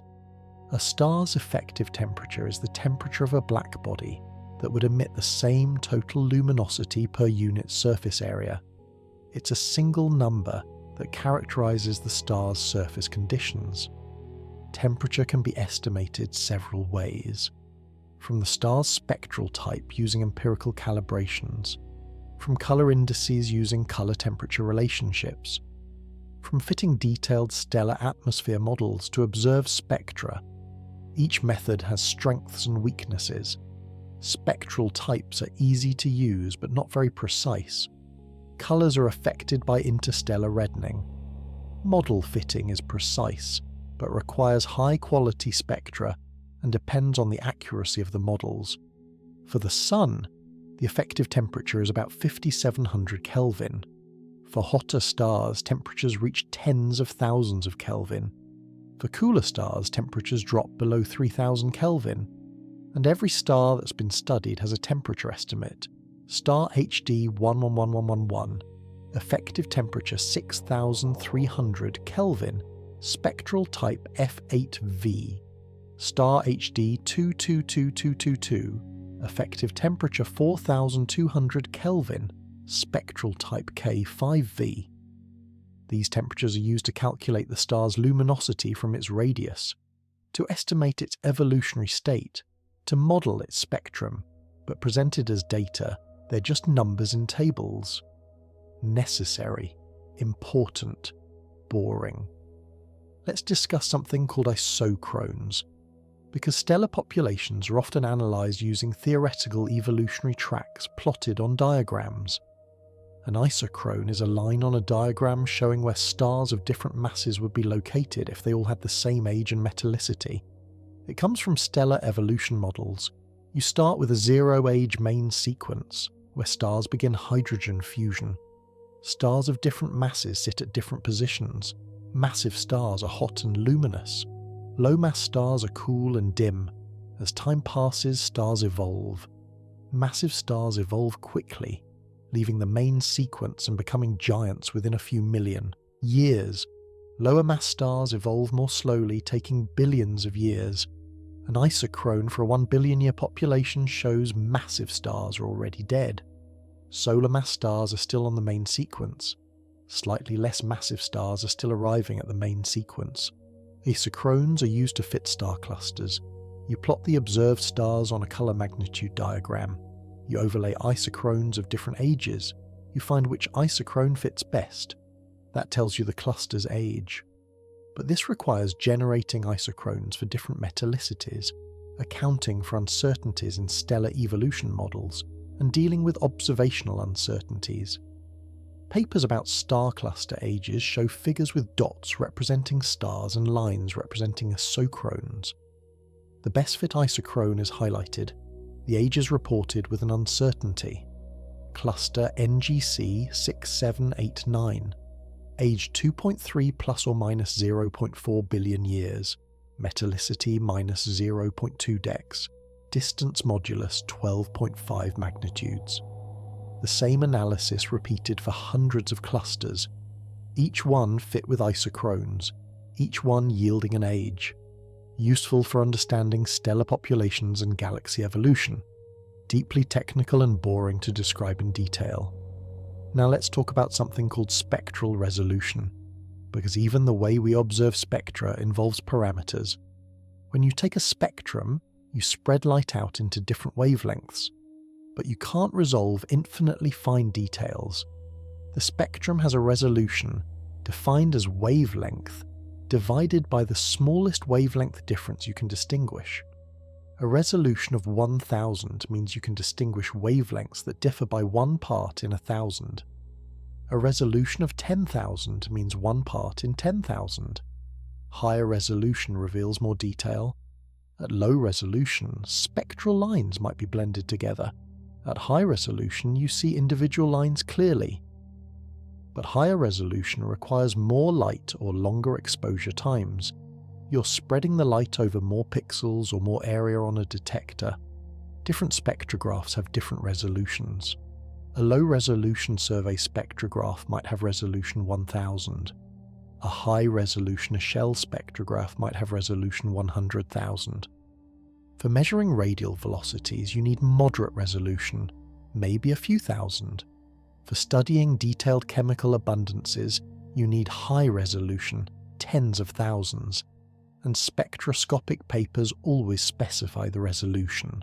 Spectra obtained with resolution R equals 3000, or R equals 45,000. The resolution affects what you can measure and how accurately. It's a technical detail, essential for interpreting the data, unexciting to discuss. Let me tell you about photometric uncertainties, because every measurement comes with error bars. When you measure a star's brightness, there's uncertainty. The star's light has to pass through the atmosphere, which is turbulent and absorb some light. Your detector has noise. The star might be close to other stars, contaminating the measurement. For bright stars, photometric uncertainties can be 1% or less. For faint stars, uncertainties might be 10 or 20%. These uncertainties propagate through calculations.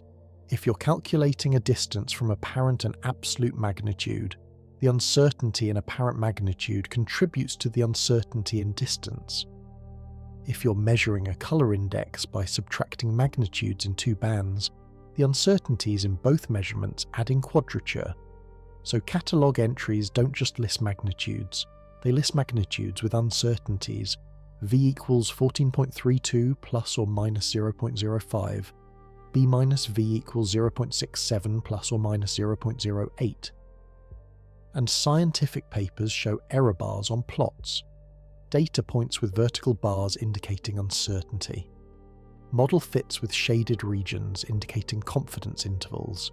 This is all standard practice. It's how quantitative science works. You measure quantities with uncertainties and propagate those uncertainties through your analysis. But it makes the data more complex. It requires statistical methods to properly handle errors, and it's tedious to think about in detail. Now let's discuss something that combines multiple layers of tediousness. Distance ladder calibration uncertainties. We've discussed several distance measurement methods: parallax for nearby stars, main sequence fitting for star clusters, Cepheid variables for nearby galaxies, type Ia supernovae for distant galaxies. Each method is calibrated using the previous one. You use parallax to measure distances to nearby stars. You use those stars to calibrate main sequence fitting. You use main sequence fitting to measure distances to clusters containing Cepheids. You use Cepheids to calibrate type Ia supernovae. Each step introduces uncertainty. Parallax has measurement errors. Main sequence fitting has uncertainties in extinction and metallicity. Cepheid calibration has scatter in the period luminosity relation. Supernova calibration has intrinsic variation in peak brightness. These uncertainties add up. The final distance to a galaxy measured using type Ia supernovae has contributions from every step in the ladder. Cosmologists spend enormous effort trying to reduce these uncertainties, improving parallax measurements with better satellites, understanding Cepheid metallicity dependence, studying what makes some supernovae brighter or dimmer than others, and papers discuss systematic uncertainties in exhaustive detail, the effect of different reddening laws, the impact of different supernova light curve fitters, the contribution of photometric zero-point calibration. Reading these papers feels like auditing an accounting ledger. Every possible source of error is listed, quantified, and propagated. The final answer is a distance with an uncertainty budget, breaking down where each percentage point of error comes from. Essential for cosmology. Extraordinarily dry. Let me tell you about orbit fitting for binary stars, because determining the parameters of a binary system involves iterative modelling. We've mentioned eclipsing binaries, but there are also visual binaries where you can resolve both stars and watch them orbit each other, and spectroscopic binaries where you measure Doppler shifts of both stars' spectra as they orbit. For a visual binary, you measure the separation and position angle of the two stars at multiple times over many years. You fit an elliptical orbit to these positions. An orbit has 7 parameters, the 6 orbital elements we discussed earlier, plus the epoch of periastron passage, which specifies when the stars were closest together. Fitting involves minimizing the chi-squared difference between the observed positions and the positions predicted by the orbit. You search parameter space, adjusting the 7 parameters until you find the best fit. For spectroscopic binaries, you measure radial velocity as a function of time for both stars. You fit orbital velocities to determine the period, eccentricity and velocity amplitudes. The velocity amplitudes depend on the masses and orbital inclination. If you don't know the inclination, you can only determine the mass ratio and a lower limit on the masses. If a binary is both eclipsing and spectroscopic, you can determine all the parameters. The eclipses tell you the inclination. The radial velocities tell you the masses. Combined, you get a complete solution. But the fitting process is technical. You write code to calculate predicted observations from orbital parameters. You use optimization algorithms to search parameter space. You estimate uncertainties by exploring how the fit quality changes as you vary parameters, and the results are reported in papers. Orbital period equals 1234.56 plus or minus 0.12 days. Eccentricity equals 0.45 plus or minus 0.02. Primary mass equals 2.3 plus or minus 0.1 solar masses. Secondary mass equals 1.7 plus or minus 0.1 solar masses. Detailed, precise, tedious to derive and tedious to read. Should we talk about globular cluster dynamics? Because even clusters of stars have collective properties that can be analysed in detail. A globular cluster contains hundreds of thousands of stars gravitationally bound together. The stars orbit the cluster's centre of mass in a complex dance governed by gravity. The cluster has a velocity dispersion, a measure of how fast stars are moving. Stars near the centre move more slowly on average because they're trapped in the deeper potential well. Stars farther out move faster. By measuring the velocity dispersion as a function of radius, you can infer the cluster's mass distribution.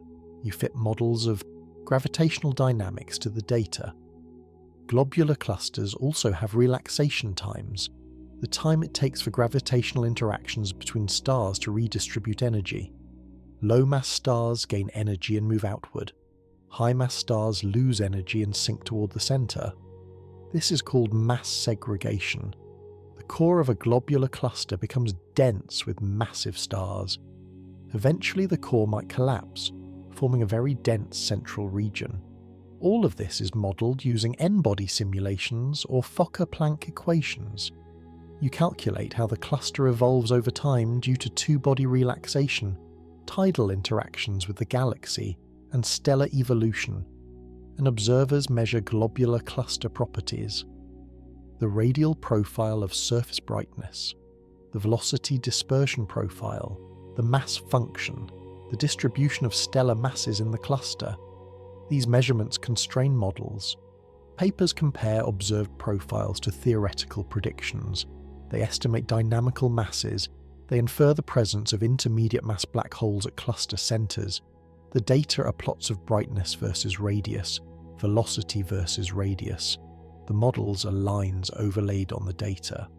Essential for understanding stellar dynamics. Dry in presentation. Let's discuss pulsar timing, because measuring the arrival times of pulses from neutron stars with microsecond precision generates its own category of technical complexity. Pulsars are rotating neutron stars that emit beams of radio emission. As the beam sweeps past Earth, we detect a pulse. Pulsars rotate very precisely, with periods ranging from milliseconds to seconds. By timing pulsar pulses, we can study the pulsar's rotation, its orbital motion if it's in a binary system, and even gravitational wave signals. But pulsar timing requires corrections. The pulse arrival times at the telescope must be corrected to a reference point, typically the solar system barycenter, the centre of mass of the solar system. This requires knowing Earth's position precisely.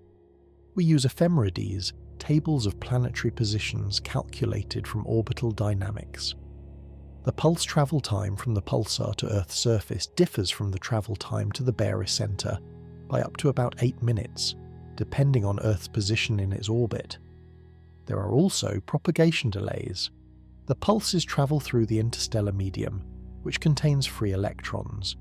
These electrons cause dispersion, where different radio frequencies travel at slightly different speeds. Lower frequencies arrive slightly later. You measure the dispersion by observing at multiple frequencies and calculating the dispersion measure, the integrated column density of free electrons along the line of sight. You also have to account for Shapiro delay, the extra light travel time near massive objects due to general relativity.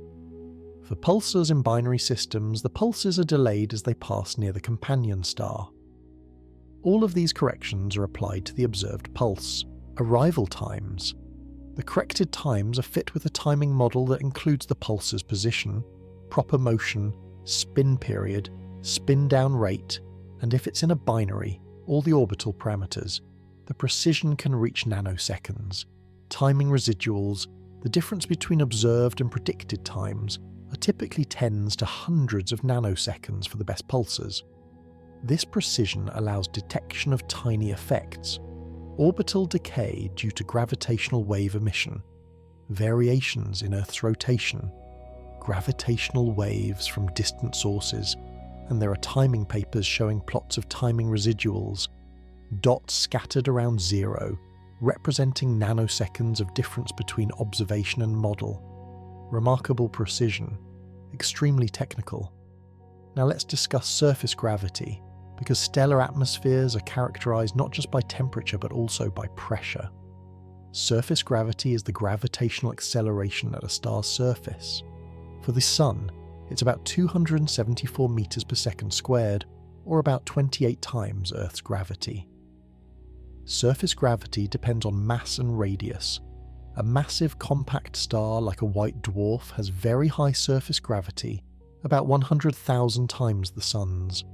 A giant star with large radius but not much more mass has low surface gravity, maybe a tenth the Sun's. Surface gravity affects stellar spectra. Higher gravity means higher atmospheric pressure, which broadens spectral lines through pressure broadening. Lower gravity means lower pressure and narrower lines. By measuring the width of pressure-sensitive spectral lines, you can estimate surface gravity. Combined with effective temperature, this tells you where the star is in its evolutionary state. Stars on the main sequence have surface gravities around the Sun's.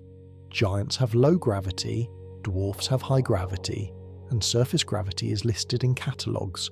Star HD 333333, effective temperature 6,500 Kelvin, surface gravity log G equals 4.3, metallicity 0.1 dex. Log G is the logarithm of surface gravity in centimeters per second squared. The Sun's log G is 4.44. These parameters are derived from spectroscopy. They're used to classify stars and model their atmospheres, and they're presented in tables, line after line, star after star, temperature and gravity and metallicity, all necessary, all uninteresting.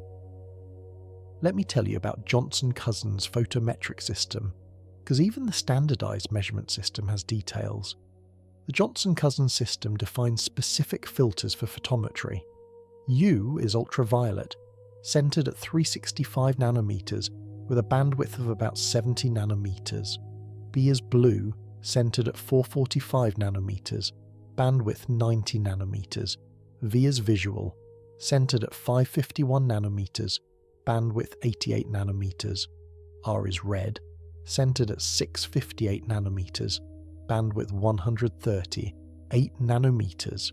I is near infrared, centered at 806 nanometers, bandwidth 149 nanometers. These filters are manufactured to match specific transmission curves. Observers use standard stars to calibrate their instruments.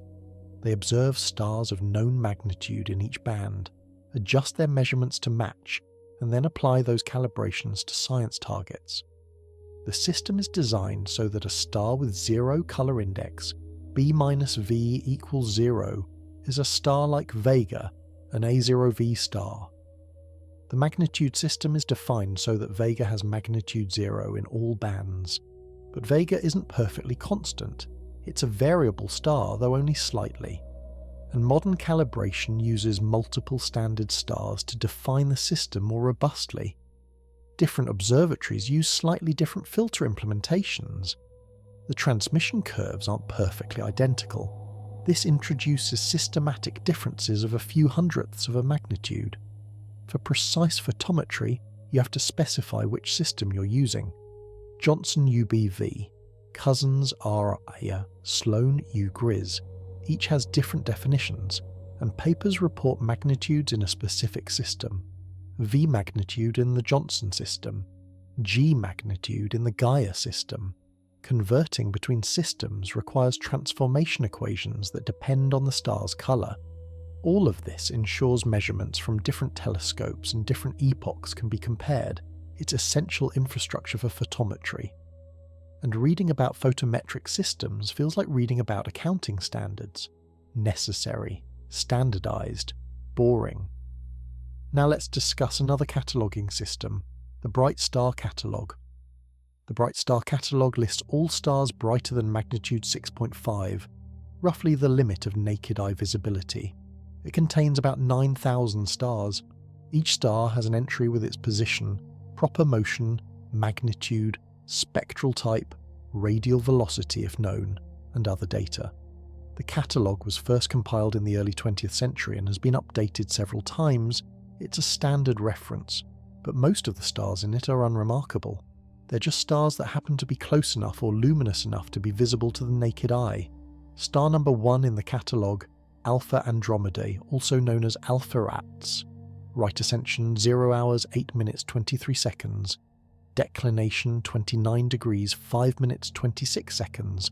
Magnitude 2.06. Spectral type B8 IVP. Star number 2, Beta Cassiopeiae, also known as CAF. Right ascension 0 hours 9 minutes 11 seconds. Declination 59 degrees 8 minutes 59 seconds. Magnitude 2.27. Spectral type F2-3. Line after line. 9,000 entries. Most of them you've never heard of because they have no interesting properties except being relatively bright, but they're all catalogued, all with measured data, all available for reference, essential for naked eye astronomy and historical star identification. Tedious to browse. Let me tell you about stellar magnetic fields, because even magnetic properties can be catalogued. Some stars have strong magnetic fields. These can be measured using the Zeeman effect, the splitting of spectral lines in the presence of a magnetic field. The Sun has a weak global magnetic field, about 1 Gauss on average, with stronger fields in sunspots up to a few thousand Gauss. Some stars, especially rapidly rotating young stars and chemically peculiar stars, have much stronger fields. Magnetic app stars can have fields of several thousand Gauss. Some white dwarfs have fields of millions of Gauss. Measuring stellar magnetic fields requires high-resolution spectroscopy and polarimetry. You observe spectral lines in different polarization states. The Zeeman splitting tells you the field strength, and there are catalogues of stellar magnetic field measurements. Star HD 94645, effective temperature 8000 Kelvin, spectral type AP, magnetic field strength 2500 Gauss, rotation period 5.4 days. These stars are magnetically active. Their fields produce star spots, affect their winds, and alter their atmospheres. But reading through magnetic field catalogues is like reading through any other catalogue. Numbers, parameters, measurements, useful for studying stellar magnetism. Not interesting to enumerate. Should we discuss stellar wind mass loss rates? Because stars lose mass through their winds, and this can be quantified. Hot massive stars have strong stellar winds driven by radiation pressure. They lose mass at rates of about 10 to the -6 solar masses per year. Cool giant stars have slower winds driven by pulsation and radiation pressure on dust grains. They lose mass at rates of about 10 to the -7 to 10 to the -5 solar masses per year. The Sun has a solar wind but loses mass at a negligible rate, about 10 to the -14 solar masses per year. Mass loss affects stellar evolution. A massive star loses a significant fraction of its mass over its lifetime, affecting how it evolves and what kind of supernova it produces. Measuring mass loss rates requires observing wind signatures in spectra, emission lines formed in the wind, Piscini profiles showing both emission and absorption, UV absorption lines from highly ionized species. From these observations, you model the wind using radiation transfer codes. You determine the mass loss rate, the wind velocity, the temperature structure, and papers report mass loss rates. Star Zeta Puppies, spectral type O4I, effective temperature 42,000 Kelvin, mass loss rate 3 times 10 to the -6 solar masses per year, wind velocity 2,500 km per second. These parameters constrain stellar evolution models. They're used to calculate how much mass stars return to the interstellar medium. And they're presented in tables, star after star. Mass loss rate, wind velocity, important, tedious. Now let's talk about something even more obscure: cataclysmic variables in quiescence. Cataclysmic variables are binary systems where a white dwarf accretes matter from a companion star. Occasionally they have outbursts, brightening by several magnitudes as accumulated matter on the white dwarf undergoes runaway thermonuclear burning or thermal instability. Between outbursts they're in quiescence, faint, unremarkable, just accreting matter slowly waiting for the next outburst. Thousands of cataclysmic variables are known. Most of the time they're in quiescence. They're catalogued with positions, orbital periods, magnitudes in quiescence and during outburst, and sometimes spectroscopic details. Cataclysmic variable SS Cygni.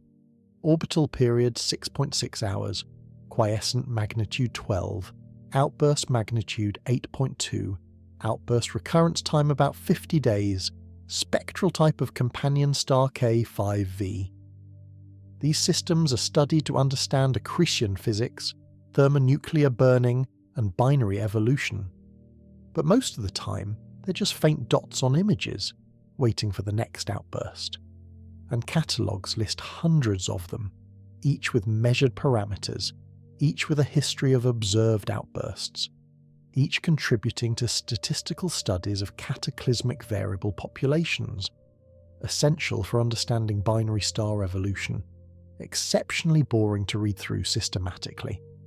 Let me tell you about something called eclipsing binary light curve morphology, because even the shapes of brightness variations can be classified in tedious detail.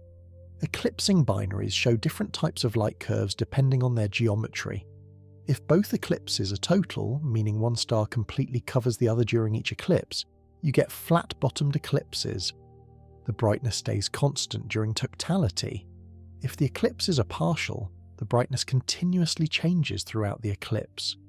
You get rounded dips. If the stars are very close together, they're tidally distorted into ellipsoids. Even outside eclipses, the brightness varies because you see different amounts of projected area as they orbit. These are called ellipsoidal variations. Some systems show reflection effects. Light from the hot star illuminates the near side of the cool star, making it brighter.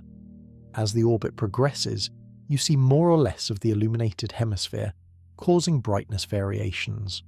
All of these features appear in light curves. They're classified.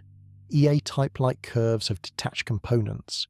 EB-type have partially or totally eclipsing components with continuous light variations. EW-type have over-contact configurations where both stars share a common envelope. And eclipsing binary catalogues classify systems by their light curve morphology. System V555 Cygni, type EA, primary eclipse depth 1.2 magnitudes, secondary eclipse depth 0.3 magnitudes, orbital, period 2.99 days. These classifications help understand the evolutionary states and configurations of the systems, but reading through classifications of light curve types is like reading taxonomies, necessary for organisation, not inherently interesting. Now let's discuss microlensing surveys, because even the transient brightening of background stars by foreground objects generates databases. Gravitational microlensing occurs when a massive object passes in front of a background star. The foreground object's gravity bends light from the background star, creating multiple images that blend together to appear as a temporary brightening. The brightening follows a characteristic shape. It rises smoothly, peaks, and declines symmetrically. The duration depends on the mass of the lensing object and its relative velocity. Microlensing surveys observe millions of stars in dense fields, like the galactic bulge, looking for these brightening events. When a star brightens, it's monitored intensively to measure the light curve. Most microlensing events are caused by ordinary stars. A few are caused by planets orbiting those stars, producing additional features in the light curve. thousands of micro-lensing events have been detected. Each one is catalogued. Event MO2 1009 BLG 387, peak magnification 12, event duration 40 days, source star K giant in the galactic bulge, lens star estimated M dwarf at 5 kiloparsecs. These events are used to study the population of stars and planets in the galaxy. They're particularly useful for detecting free-floating planets that don't orbit stars. But the data are just light curves, brightness versus time. Most events are clean single-lens events, well fit by standard models, contributing to statistical samples but individually unremarkable. And papers present dozens of light curves, small panels each showing one event, dots representing observations, lines showing model fits, scientifically valuable, visually monotonous. Let me tell you about proper motion catalogues for high proper motion stars, because stars that move unusually fast across the sky have been systematically catalogued. Most stars have proper motions of tens or hundreds of milliux seconds per year, but some stars, typically nearby low-mass stars, have proper motions exceeding 1 arcsecond per year. These high proper motion stars are interesting because they're usually nearby. They're potential targets for detailed study, for planet searches, for parallax measurements. Catalogues of high proper motion stars exist. The Luyten half-second catalogue lists stars with proper motions exceeding 0.5 arcseconds per year. It contains about 4,800 stars. Each entry gives the star's position, proper motion, magnitude, and sometimes spectral type. Most are M dwarfs, cool red stars that are faint and common and only visible if they're very close to us. Star LHS 111, right ascension 0 hours 09 minutes, declination -38 degrees, proper motion 1.3 arcseconds per year, V magnitude 15, spectral type M5V, distance about 20 parsecs. These stars are nearby but faint. They're not visible to the naked eye. They require telescopes to observe, but they move noticeably across the sky over decades, and the catalogue lists them systematically, number after number, position and proper motion for each one, useful for finding nearby stars, tedious to read through. Now let's discuss something called the Tully-Fisher relation, because even galaxies have distance indicating relationships. The Tully-Fisher relation connects a spiral galaxy's rotation velocity to its luminosity. Faster rotating galaxies are more luminous. This makes sense because rotation velocity depends on mass, and more massive galaxies have more stars and are brighter. By measuring a galaxy's rotation velocity, typically from the width of its 21 centimeter hydrogen line, you can estimate its intrinsic luminosity. Compare that to its apparent brightness and calculate distance. The relation is calibrated using galaxies with distances measured by other methods, typically Cepheid variables. Once calibrated, it extends distance measurements to galaxies too distant for Cepheid observations. But the relation has scatter. Galaxies with the same rotation velocity don't have exactly the same luminosity. There's intrinsic variation, probably due to differences in mass-to-light ratio, gas content, and star formation history. And there are different formulations. Some use I-band luminosity, some use H-band, some use maximum rotation velocity, some use rotation velocity at a specific radius. Papers discuss calibrating the Tully-Fisher relation, measuring the slope and 0 point, quantifying the scatter, understanding what causes deviations. And then the relation is applied to galaxy samples. Galaxy NGC 1234, rotation velocity 220 km per second, absolute magnitude minus 21.5, distance 30 megaparsecs. Hundreds of galaxies measured, each contributing to distance determinations and studies of large-scale structure, essential for extragalactic astronomy. Not exciting to read about in detail. Should we discuss radial velocity, precision, and systematic errors? Because measuring Doppler shifts with meter per second precision involves controlling numerous sources of error.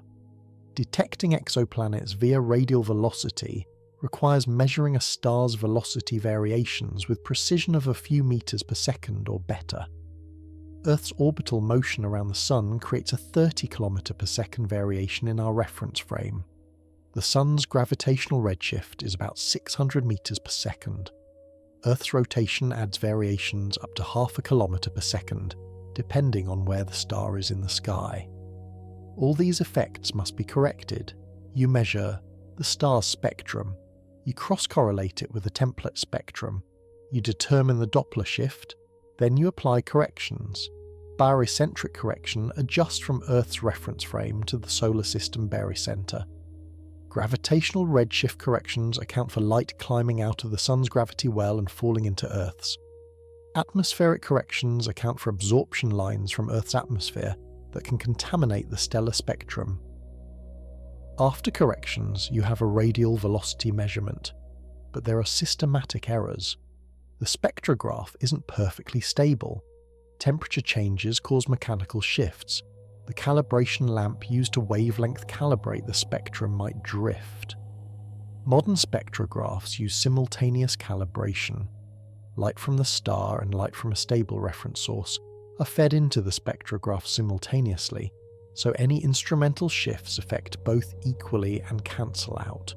Still, achieving 1 meter per second precision is challenging. You need a stable spectrograph in a temperature-controlled environment, simultaneous calibration, and careful data reduction. And papers discuss radial velocity systematics exhaustively. Sources of noise, correction procedures, tests of instrumental stability, statistical methods for distinguishing planetary signals from stellar activity. Essential for exoplanet detection. Deeply technical. Let me tell you about aperture photometry versus point spread function photometry, because even the method of measuring brightness has methodological details. Aperture photometry is simple. You define a circular aperture around a star, you sum up all the pixel values inside the aperture. That's your measurement of the star's brightness. But you have to subtract background. You define an annulus around the star, measure the background level there and subtract it. The aperture size matters. Too small and you miss light from the star's wings. Too large and you include more background noise. For crowded fields where stars overlap, aperture photometry doesn't work well. You can't isolate individual stars. Point spread function photometry is more sophisticated. You model the shape of stellar images, the point spread function, or PSF. You fit this model to each star, determining its position and brightness. PSF fitting works better in crowded fields. It separates overlapping stars. It also gives better precision because it uses more information than just summing pixels in an aperture. But PSF fitting requires good models of the PSF, which can vary across the detector and with time if the telescope focus drifts or seeing changes. And there are programs that do PSF photometry. DAOPHOT is a classic one. You define the PSF from isolated bright stars. The program finds all stars in the image. It fits the PSF to each one simultaneously, accounting for overlaps. The output is a list of stars with positions and magnitudes. More accurate than aperture photometry in crowded fields, but more computationally intensive and requiring more careful setup. Papers specify which photometry method they used. Results depend slightly on the method. Systematic comparisons show differences of a few percent typically. Important methodological detail, not interesting to read about unless you're doing the photometry yourself. Now let's discuss absolute magnitude calibrations for different spectral types, because converting spectral classifications to luminosities requires empirical relations. We've mentioned that if you know a star's spectral type, you can estimate its absolute magnitude, but this requires calibration. You observe stars with known distances measured by parallax. You classify their spectral types. You calculate their absolute magnitudes. You build a table relating spectral type to absolute magnitude. For main sequence stars, it's relatively tight. An A0V star has absolute magnitude around plus 0.7. A G2V star like the Sun has absolute magnitude plus 4.8. An M0V star has absolute magnitude around +9. For giants and supergiants, it's more complicated. A KZ giant has absolute magnitude around +0.5. A KZI supergiant has absolute magnitude around -6. These calibrations have been refined over decades. Modern versions use parallaxes from Hipparcos and Gaia. They account for metallicity effects. They provide uncertainties, and they're published as tables in textbooks and papers. Spectral type, luminosity class, absolute magnitude in various photometric bands, uncertainty, number of stars used in the calibration, essential for spectroscopic distance determination, presented as dry tables. Let me tell you about color diagrams, because plotting one color index against another creates classifications. A color diagram has one color, say B-V, on one axis, and another color, say U-B, on the other axis. Each star is a point on this diagram. Different types of stars occupy different regions. Main sequence stars follow a diagonal band. Giants are offset to one side. White dwarfs are in another region. Interstellar reddening moves stars along a characteristic direction on the diagram. By seeing where a star falls and accounting for reddening, you can classify it. Color diagrams are used to identify unusual objects, stars that don't fit standard categories, quasars that have distinctive colors at high redshift, brown dwarfs that are very red, and papers show color diagrams with thousands of dots representing stars. Regions are labeled, reddening vectors are drawn, specific objects of interest are highlighted, useful for classification and analysis, visually dense when showing large samples. Should we discuss spectroscopic binary orbital solutions? Because deriving the orbit from radial velocity measurements is an iterative fitting process. For a spectroscopic binary, you observe the star repeatedly, measuring its radial velocity each time. If you can resolve both stars, you measure two sets of velocities. If not, you measure the combined spectrum and fit one set of velocities. The radial velocities vary sinusoidally if the orbit is circular. For eccentric orbits, the variation is more complex. You fit the data with a model. The model has parameters: orbital period, eccentricity, argument of periastron, velocity semi-amplitude for each star, systemic velocity of the system. You use least squares fitting or maximum likelihood. You search parameter space for the combination that best matches the observations. The velocity semi-amplitudes depend on the masses and inclination. For a double-lined spectroscopic binary where you measure both velocities, you can determine the mass ratio directly. The ratio of velocity amplitudes equals the inverse ratio of masses, but you still don't know the individual masses without knowing the inclination. You can only determine the mass function, a combination of masses and inclination. If the binary is also eclipsing, the eclipses give you the inclination, and you can solve for the masses. And papers present orbital solutions. Period equals 12.34 days, eccentricity equals 0.23, velocity semi-amplitude star A equals 45.6 km per second, velocity semi-amplitude star B equals 38.2 km per second, mass ratio equals 1.2, systemic velocity equals minus 23.4 km per second. Accompanied by a figure showing radial velocities over orbital phase, with curves representing the model fit, necessary for understanding the system, technical and detailed. Now let's talk about spiral galaxy classification, because galaxies are taxonomically organized. Edwin Hubble classified galaxies into a sequence: ellipticals labelled E0 through E7 based on their degree of flattening, spirals labelled SE, SB, SEC, based on how tightly wound their arms are and how large their central bulge is, barred spirals SBA, SBB, SBC, where the arms emerge from a bar-shaped structure through the centre, and irregulars labelled that don't fit the other categories. Later refinements added intermediate types. Galaxies between ellipticals and spirals are called lenticulars, labelled S0. Galaxies between SA and SB are labelled SAB. There's also a three-dimensional classification. The Hubble type is one axis, luminosity is another. Some systems add a third axis for bar strength or spiral arm structure. Every galaxy that's been studied has a classification. NGC 1234, type SBBC, meaning a barred spiral intermediate between SB and SC.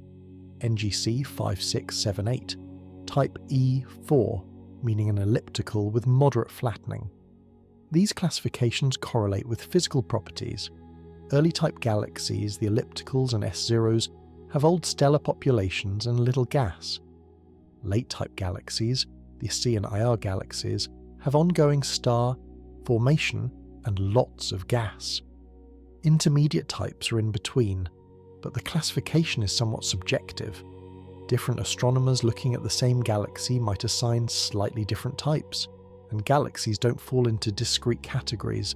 There's a continuum. Still, the classification is useful. It organises the diversity of galaxies into a manageable framework, and papers report galaxy types. Sample selection might be, we selected all SB galaxies brighter than magnitude 16. Results might be, we find C galaxies have higher star formation rates than Z galaxies, necessary for galaxy studies. Presented as letters and numbers in tables, let me tell you about integrated colours of star clusters, because the combined light from thousands of stars has measurable properties. A star cluster contains many stars of different types. When you observe it from a distance, you see the integrated light from all of them. The cluster's integrated colour depends on its stellar population. A young cluster with massive blue stars is blue. An old cluster with only low-mass red stars is red. By measuring integrated colours and magnitudes, you can estimate a cluster's age and metallicity. You compare to models of stellar population synthesis, which calculate what colours a cluster of a given age and metallicity should have. This technique is used for clusters in distant galaxies, where you can't resolve individual stars. You measure the cluster's brightness in several bands, you calculate colours, you fit models, and papers present catalogues of star clusters with integrated photometry. Cluster number 1, V magnitude 18.5, B minus V equals 0.8, U minus B equals 0.2, estimated age 2 billion years, estimated metallicity minus 0.5 dex.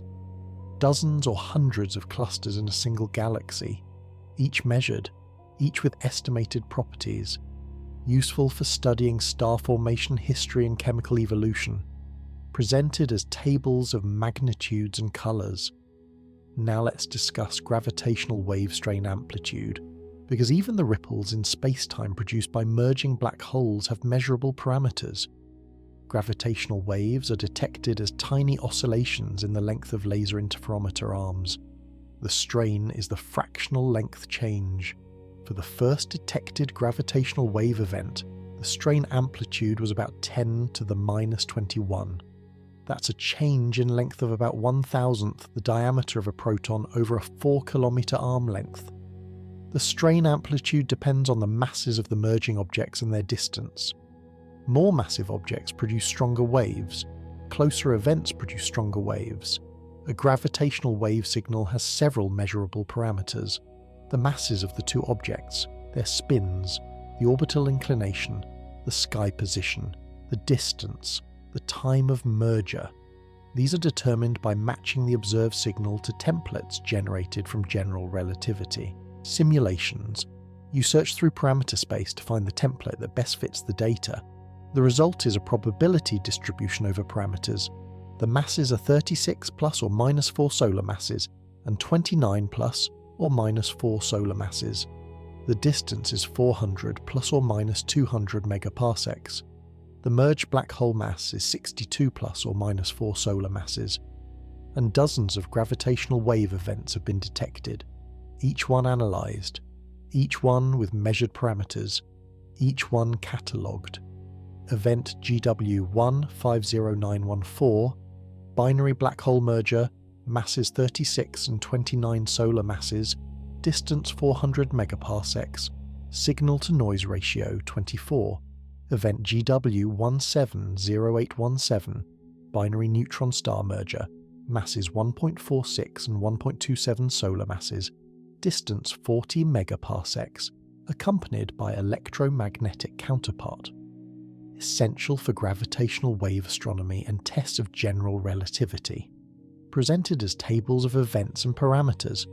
Let me tell you about absolute magnitudes of globular clusters, because even entire clusters have integrated luminosities that can be calibrated. Globular clusters in distant galaxies appear as point sources or barely resolved fuzzy spots, but they're bright enough to be detected individually out to tens of megaparsecs. The luminosity function of globular clusters, the distribution of their absolute magnitudes, is fairly universal. It peaks around absolute magnitude minus 7.5 and has a width of about 1.5 magnitudes. This can be used for distance estimation. You observe globular clusters around a distant galaxy. You measure their apparent magnitudes. You assume they follow the universal luminosity function. You find what distance makes the observed distribution of apparent magnitudes match the expected distribution of absolute magnitudes. This method has larger uncertainties than Cepheids or supernovae. The universality of the globular cluster luminosity function isn't perfect, but it extends to greater distances where other methods fail, and papers discuss the globular cluster luminosity function, fitting Gaussian curves to histograms of magnitudes, determining the peak, using it for distance estimation. Galaxy NGC 4567 observed globular cluster magnitude distribution peaks at apparent magnitude 24.3, implying distance modulus 31.8, corresponding to distance 28 megaparsecs. Another distance measurement technique, another set of systematic uncertainties to worry about, another topic for papers to discuss in technical detail. Should we discuss stellar kinematics in the galactic disk? Because stars don't all move randomly, they follow patterns related to the galaxy structure. Stars in the disk orbit the galactic center.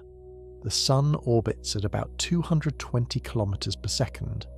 Stars at different distances orbit at different speeds, but stars also have peculiar velocities, deviations from pure circular motion. They move inward and outward. They move perpendicular to the disk. These peculiar velocities have a dispersion of about 30 to 50 kilometers per second for disk stars. The velocity dispersion increases with stellar age. Young stars move on nearly circular orbits. Old stars have been gravitationally scattered and have larger peculiar velocities. By measuring three-dimensional velocities for many stars and studying the distribution of velocities, you learn about galactic dynamics, the mass distribution, the history of the disk. This requires large samples of stars with measured distances, proper motions, and radial velocities. Surveys like Gaia provide this data, and papers present analyses of kinematic distributions, histograms of velocities, velocity ellipsoids showing how the dispersion varies in different directions, correlations between velocity and age or metallicity, essential for galactic structure studies, heavy on statistical analysis and kinematic calculations. Now let's discuss luminosity functions for different stellar populations, because the distribution of stellar luminosities follows measurable patterns. The initial mass function describes how many stars form at each mass. More low-mass stars form than high-mass stars. The relationship is roughly a power law. Combined with stellar evolution models, the initial mass function predicts the luminosity function, the distribution of luminosities at a given time. For a population of stars that all formed at the same time, the luminosity function evolves. Initially, all stars are on the main sequence. The luminosity function is the main sequence luminosity function, dominated by low-mass stars. As time passes, massive stars evolve off the main sequence and become giants. The luminosity function develops a bright tail of evolved stars. By observing the luminosity function of a stellar population and comparing to models, You can estimate its age and initial mass function. This is done for star clusters, for field star populations in the galaxy, for populations in other galaxies, and papers show luminosity functions, histograms with number of stars per magnitude bin on the y-axis and magnitude on the x-axis. Model curves overlaid on observed distributions. Globular cluster M13. Luminosity function shows turn-off at absolute magnitude, plus 3.5, indicating age 12 billion years. Young open cluster NGC 2264. Luminosity function extends to absolute magnitude minus 4, indicating presence of very luminous young stars. Essential for stellar population studies, presented graphically with accompanying analysis. Let me tell you about period luminosity relations for different types of variable stars. Because Cepheids aren't the only pulsating stars with useful relationships, we've discussed Cepheids extensively. But RR Lyrae stars also follow a period luminosity relation, though it's much weaker. Longer period RR Lyraes are slightly more luminous, but the scatter is large. Type 2 Cepheids, also called W Virginis stars, follow a different period luminosity relation than classical Cepheids. They're fainter at a given period. Confusing the two types led to errors in distance estimation historically. Mirror variables, long-period pulsating red giants, follow a period luminosity relation in the infrared. Longer period mirrors are more luminous. They can be used as distance indicators, though with large scatter. Each relation has been calibrated. Observations of these stars in the Large Magellanic Cloud or in globular clusters with known distances provide the calibration, and each relation has systematic uncertainties, dependence on metallicity, intrinsic scatter, difficulties distinguishing different types of variables. Papers discuss these relations, their calibrations, their applications, their limitations, all functioning as tools for cosmic distance measurement, all requiring careful analysis to use correctly. Now let's discuss the age-metallicity relation for stellar populations, because as the galaxy has evolved, the abundance of heavy elements has increased. Stars that formed early in the galaxy's history formed from gas that had been enriched by fewer previous generations of stars. They're metal poor.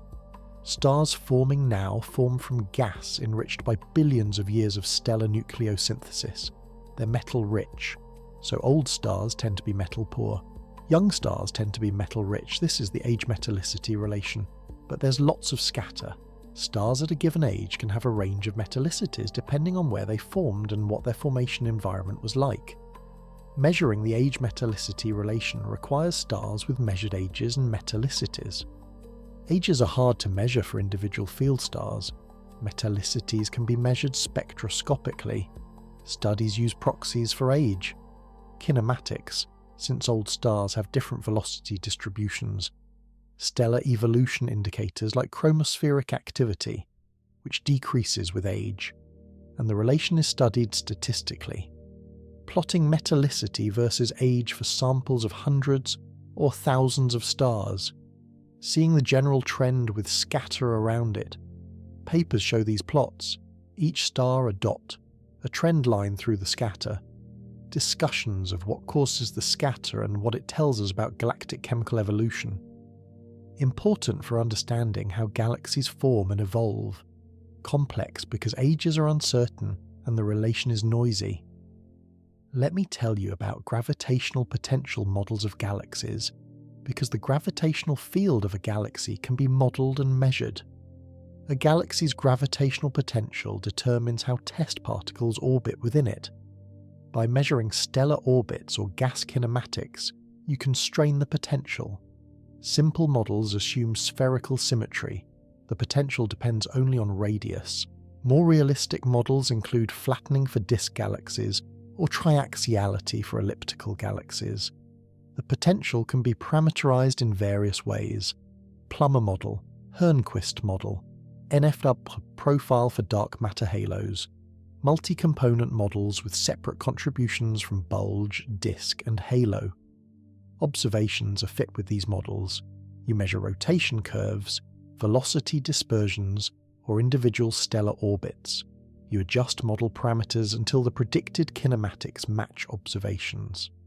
This determines the mass distribution, including dark matter which dominates the outer parts of galaxies.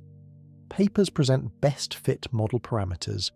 The halo follows an NFW profile with concentration parameter 12 and virial mass 1 trillion solar masses.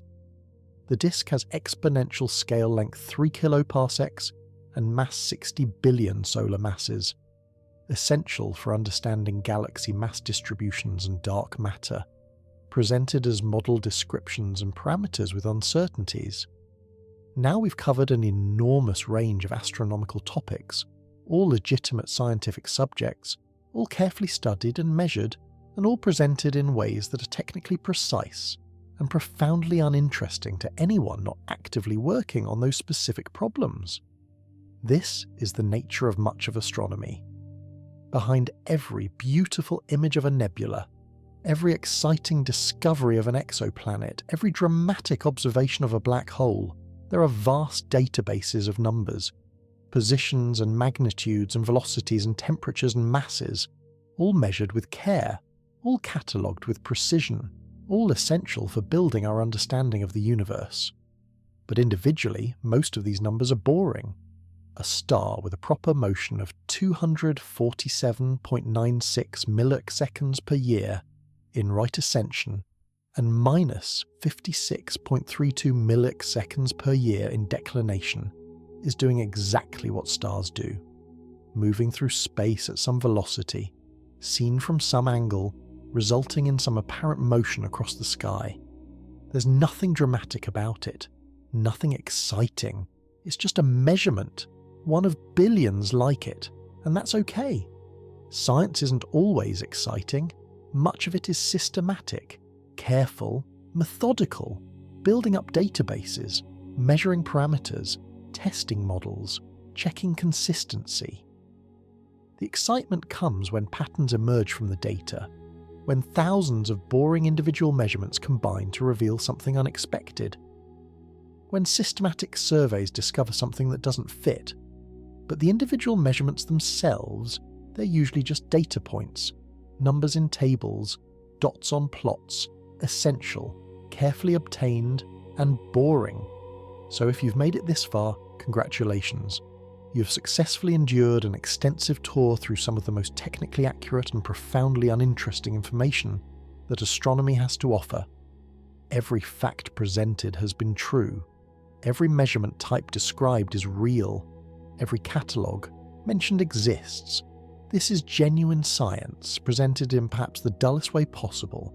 And if you're still awake, you have my genuine respect. You've demonstrated extraordinary patience or perhaps an unusual tolerance for tedium. If you're asleep, then this has served its purpose perfectly. These facts, while true, are indeed exceptionally boring, exactly as promised. The universe is vast and ancient and contains wonders beyond imagination. Black holes that devour matter, supernovae that outshine galaxies, neutron stars spinning hundreds of times per second, planets where it rains molten glass sideways in hypersonic winds. But the universe also contains ordinary stars burning steadily for billions of years, brown dwarfs cooling slowly in the darkness, asteroids tumbling through empty space, white dwarfs radiating away their residual heat over cosmic timescales. Most of the universe is doing unremarkable things. Most objects are following predictable physical laws. Most measurements fit comfortably within expectations, and that's what we've explored tonight. The ordinary, the expected, the carefully measured but ultimately unexciting aspects of cosmic reality. Thank you for listening. Whether you heard every word or drifted off hours ago, you've participated in an experiment in deliberate boredom, an exploration of how even fascinating subjects can be rendered tedious through appropriate presentation. Good night, sleep well, and may your dreams be more interesting than asteroid orbital elements and white dwarf cooling curves.